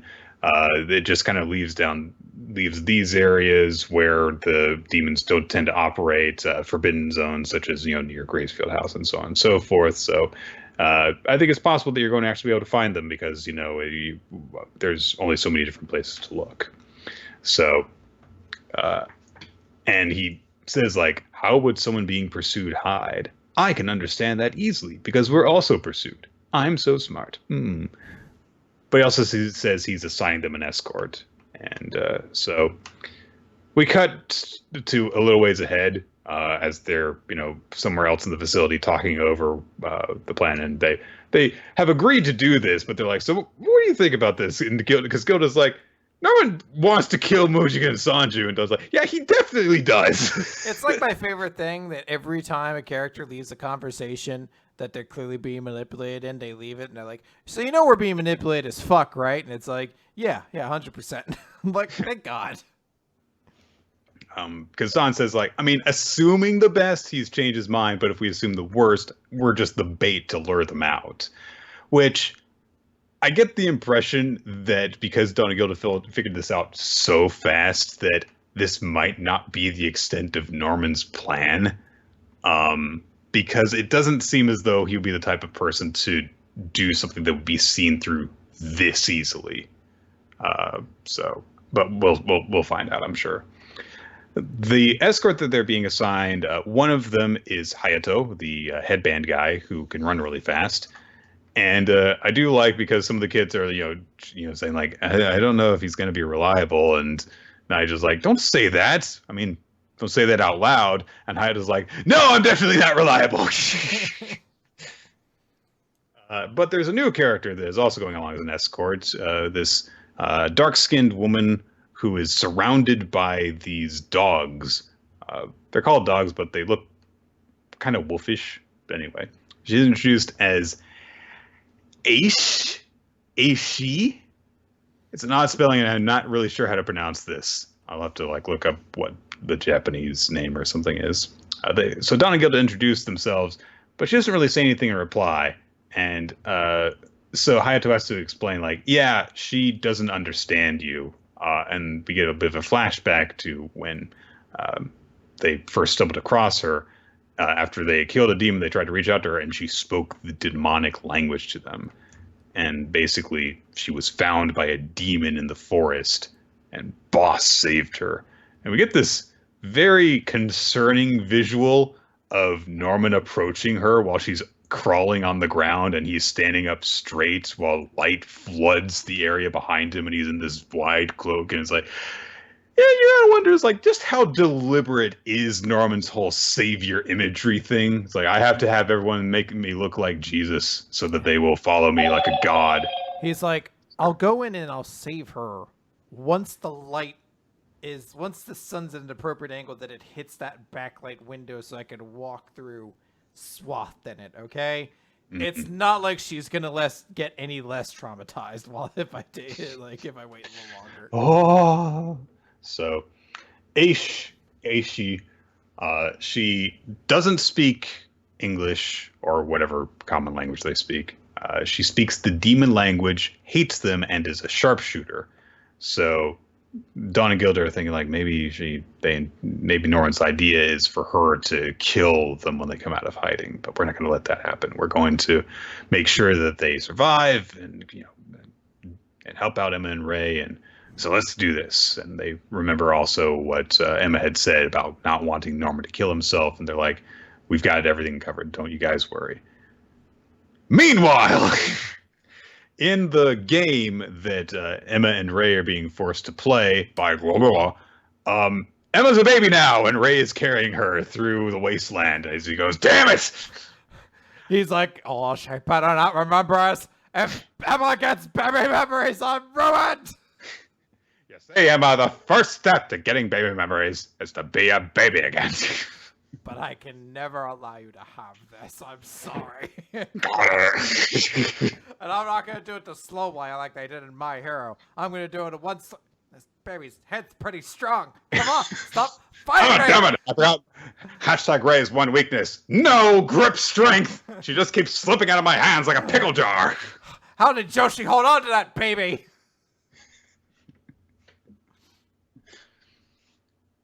Anyway, things All look right. a little bit weird right now for Emma and Ray. All right, let's talk about Black Clover, page 206. Reading across time and space. I'm going to go very quick on this one because there's shockingly a lot that happens and not a lot at the same time. Yeah, I get you. Because it's more of the same, really. So basically, we know that Lumiere and Sekre have shown up, and they go over to the basically like sealed body of the real Leashed, and are like, well, I have sealing magic, so I will unseal the seal that has made you this way. What? And Leashed is back. And he gets to thank Lumiere for everything they did. And together, the two of them are going to fight. But first, Leashed has to go over. He's got to sass Patry a little bit. But then he still is like, you know what? I know you were trying your best. You committed horrible, unspeakable genocides. But, you know, you did it for a good reason. So you get a hug first before I guess we have to talk about the ramifications. The devil's like, I'm not going to just fucking let this shit just go on. But they're like, bitch, we got 2 light magic users. You can't do anything. So they start bouncing him around like a fucking ping ball at one point. It's pretty dope. They stab him with a sword, but he's like, that's what I want to do. So he stabs Lumiere with a giant devil trident, and it cuts off his arm. But then Asta shows up, and he's like, no way, I'm not going to let you do it. He's like, anti-magic. And then everyone else in the room's like, anti-magic, with that we could. And then the chapter ends. Amazingly, Asta is the solution to everything. Wow, Nick. I can't believe there's the original demon or wizard king here. The most powerful elf to have ever lived. 2 Holy Knight generals. Yuno, who is like a prodigy, and Patry, who is the man who killed the wizard king. Asta is still the most important character in this room, no matter what. I mean, really, why did we even see the other 5? Who needs them? I mean, like, this chapter continues what I was saying last week, which is just like, hey, I actually have grown kind of attached to all these characters from the past era, and I think that they have this really interesting relationship between them. There's a lot of deep stuff going on, and then it's just like, Aster's just kind of there, and he's kind of ruining everything by just being like the most important thing, despite having nothing to do with any of them. You would think that there would be more emphasis on the connection of his, demonic side, and maybe we're going to get more of that before the end of this. Because if he's going to be an important character in all this, he should also narratively be an important character. That's all I'm saying. I mean, it's a very particular demon power-up he has that he has never once really thought like, this is kind of a bad thing. He immediately gained control over it. Black Meteor! All right. Let's move on to One Piece. Chapter 943, Smile. Last time, Yasuye was executed, and all the people of the village that he was a hero to laughed about it because they can't express sadness because of the smile fruit. They are literally unable to do anything but smile and laugh. Even his own daughter was smiling and laughing as her father died in front of her. Sadness. This chapter begins with a flashback to when Yasuye was basically acting as a mentor to all of the young samurai who were part of the 9 scabbards, and basically it's like samurai babies. They're just all little brats that don't really have distinct personalities in this image, and it really doesn't put them over very well. They're just kind of like assholes who have no idea what the fuck they're doing, and he's scolding them all for being stupid and not helping out Odin. Anyway, moving on from that. He's dead now, and they're sad. Yay! All of the poor people from the village of Abisu are there, crying while laughing, along with Otoko, and Komurasaki is explaining to Zoro, this is the greatest sin that Orochi has committed, plunging the people into misery and leaving them unable to mourn their misfortune. If this is not hell, then what is? Good line. And Zoro's just like, oh, so you mean Smile is not just artificial Dover fruits? Okay, fine, I'll explain that. You don't let me finish on my cool line, I guess. Fine. A bit of stuff happens as Orochi cackles over the fact that he's just killed Yasuye. It's like, that's right, everyone. You laugh him into the afterlife. This is Wano, bright, cheerful Wano. You might mistake it for paradise. He's like dancing on top of his cart while all the people below laugh in sadness. What a dick. You definitely do like just fucking despise this dude now. I mean, this was a very kind of rushed thing because there's so much going on that this feels like it was underemphasized up until the moment it happened, but was still effective in the moment. So credit there. And we cut around to different places as people react to Yasuye's death. Queen, for example, is like, look at all them laughing over his execution. Oh, so cruel. And we see that Luffy is actually really pissed off by this because he says no one deserves to get laughed at after they die. We also see that just everyone is reacting to this. Just very brief little comments from a bunch of people. Shinobu is the one who talks the most. It says like, I should let you know that the smiles that the people of Ibiza wear are actually masks that they can never remove for the rest of their lives. And several years ago, Kaido and Orochi began a venture importing strange artificial fruits, the smile, and when one eats the fruit, it invites the sea's hatred, leaving you unable to swim, but in exchange, the horrible fruit confers the ferocious power of a wild animal. Frankie says that they destroyed destroyed the factory where they were being made. By doing this, Kaido was able to give his own followers monster strength in an attempt to create the Maya's Pyroco in existence. But everything that sounds too good to be true contains hidden risks. The success rate of the artificial strengthening effect is only 10%. If 10 people eat the fruit, only one of them will gain its power. The other 9 lose out and receive only the downsides.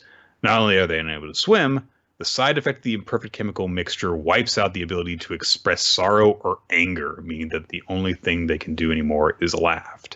And of course, the factory that created this is labeled sad. Yes. I do have to enjoy that now we have this explanation for smile fruits, and we've grasped kind of the context behind them. You're like, shit, Oda has been planning this shit for like fucking 8 years now. This fucking payoff for the smile fruits. Because Caesar Clown and Don Flamingo get brought into this as well. It's like, hey, this is all the stuff that was going on in between them in order to provide Kaido with this power, and this is what it does. So it's like, oh, okay, get it now.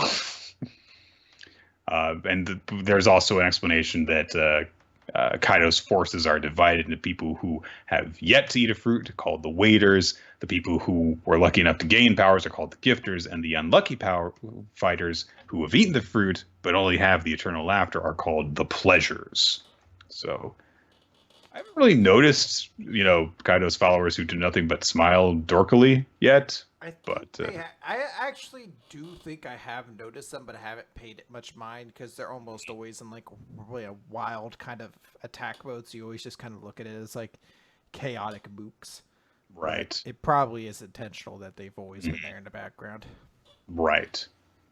And we see that Shinobu says, like, I haven't even gotten to the tragic part.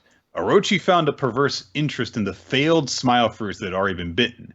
The fruits still contained the negative side effects, and thus they were capable of creating yet more pleasures. So he gave them all the leftover fruits that didn't work to the town of Ibisu just to poison them all with the inability to feel emotion. What a fuck.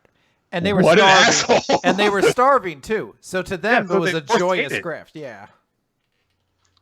So they thought they were happy for a minute, and then it's just like they didn't realize that, and it's terrible because like they realized what was happening, but they just couldn't stop eating them. They were so hungry that they couldn't help but eat the fruit that he offered them. Ugh. So she explains, Komurasaki rather explains on the other side, this is how Ibisu Countdown came to place. Every last person is bright and cheerful. It might look happy at a glance, but it's a tragic place where children can't even mourn their parents' deaths. Please, I beg you, don't blame them for laughing. And we see that, Yasu, when he was saying that to Zoro, you gotta smile or that good fortune will get away. So use that mouth of yours and smile. It's like, oh, he was more comforting himself than he was comforting Zoro. And then the most heartbreaking thing in this chapter somehow. Otoko has managed to crawl through the gate separating the crowd from Yasu's execution area, and she is nudging her father, and she says, "Look, I've got good medicine for you. Because remember when Usopp was in disguise and was pretending to be a medicine man? She thinks that oil that he was hawking to people works. And so she's like, this medicine will bring you back to life. It's called toad oil." And Usopp is watching this happen. He's like, no, that's not what you're thinking. Oh, God. It's so sad. This girl who can't actually express her sadness over her father's corpse, desperately trying to get him to take medicine that is a sham that the hero made. Oh, it's awful. And of course, immediately Orochi's like, "Fucking, that's the girl that ended up getting Kamirasaki killed. It's your fault. Fucking kill her!" And he takes aim at her with his fucking rifle. And she's laughing seemingly in her last moments, but who should arrive on the scene to save her? Not just Zoro, but also Sanji is there. Hey, Sanji and Zoro are in the same place at the same time for the first time in, 8 years? 5 years, so, but yeah. Long time. So everyone is reacting to them being there, including them reacting to each other. They're like, "Hey, what the fuck are you doing here?" You! Even in this super sad moment where we got to look like super badasses, how dare you ruin my moment? So, some of the most badass moments in One Piece are when Zoro and Sanji do something together in an awesome way, like the Groggy Ring fight, or when they smash through that wall during the Enos Lobby break-in. They're always at their best when they're kind of like, they put aside their grudge together and then just do something awesome at the same time. And this is one of those moments where like, this is super fucking awesome. I'll be honest, this chapter has helped a lot because I've been kind of waning on my ability to I've been waning on the Wano arc, you could say. Wano, more like. But mostly just because I've had trouble following it. Like, it feels like there's too many things happening, there's too many groups and too many narratives that I'm trying to follow. And this chapter started to make sense of it all. Like, I get the idea now of whatever the group is called, the something 9 or whatever it is, the 9 samurais that we see in the flashback. Like, I get that concept now, and I like seeing them all together does, even though you said like the flashback honestly probably should have been longer. It'd been nice to have had like a full flashback about, Yasui kind of being this mentor to these characters for a little bit to really drive the point home. It does like feed into this, and I'm like, oh, I get this now, and I dig this a lot. So I got that part of it. And then this chapter just really kind of put the pieces together. I'm like, okay, now I want the Shogun to just fucking get punched into oblivion. He's one of the most despicable, horrible people out there. We have an answer for what the Smile Fruits does. We're seeing all these characters slowly starting to like align together as like the pieces are meeting up. And I'm into it now. Like, this is where I finally feel like I get the Wano arc, and I'm ready to like be able to be fully invested in it. Yeah. This was a really good chapter, and going through it again made me really appreciate it more too. So, I really liked it. Let's go through naming our favorites this week. Favorite chapter and MVP. Favorite chapter is going to be One Piece. I thought this was a great chapter for me. I was going to say something different before actually going through it, but that it did really make me appreciate how good it was to just do it again. So, I agree. One Piece. And my MVP is, of course, going to be Twice because it's a super cool moment for him and it's a great flashback. Full agreement. I had considered naming Nanashi as well. Gotcha. And we lined up exactly with what the audience said as well. One Piece and Twice for chapter and MVP of the week. Cool.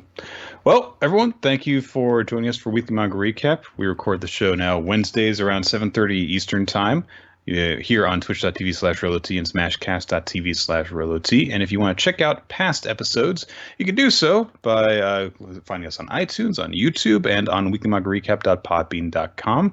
Help us out by subscribing and all of that good stuff because that helps out with the algorithms and pushes us to the top of the hobby section to dethrone the woodworkers, which we'd really like to do.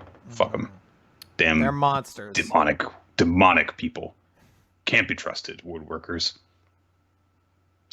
And aside from that, if you want to join our Discord channel, you can do so. There's a whole bunch of good stuff on there that you can find, including the spreadsheet that we use to keep track of stuff that was made for us by Ninja X3i, whom we want to extend our thanks to, as well as Steve Man and Infamous Planet for the stuff that you guys do for us. Absolutely. And that should about cover it. Do we have anything else we want to say, Nick? We're ready to send this podcast into space. Sure. Load the spaceship with the rocket fuel. Yeah. Send it off. Goodbye, everybody. Bye.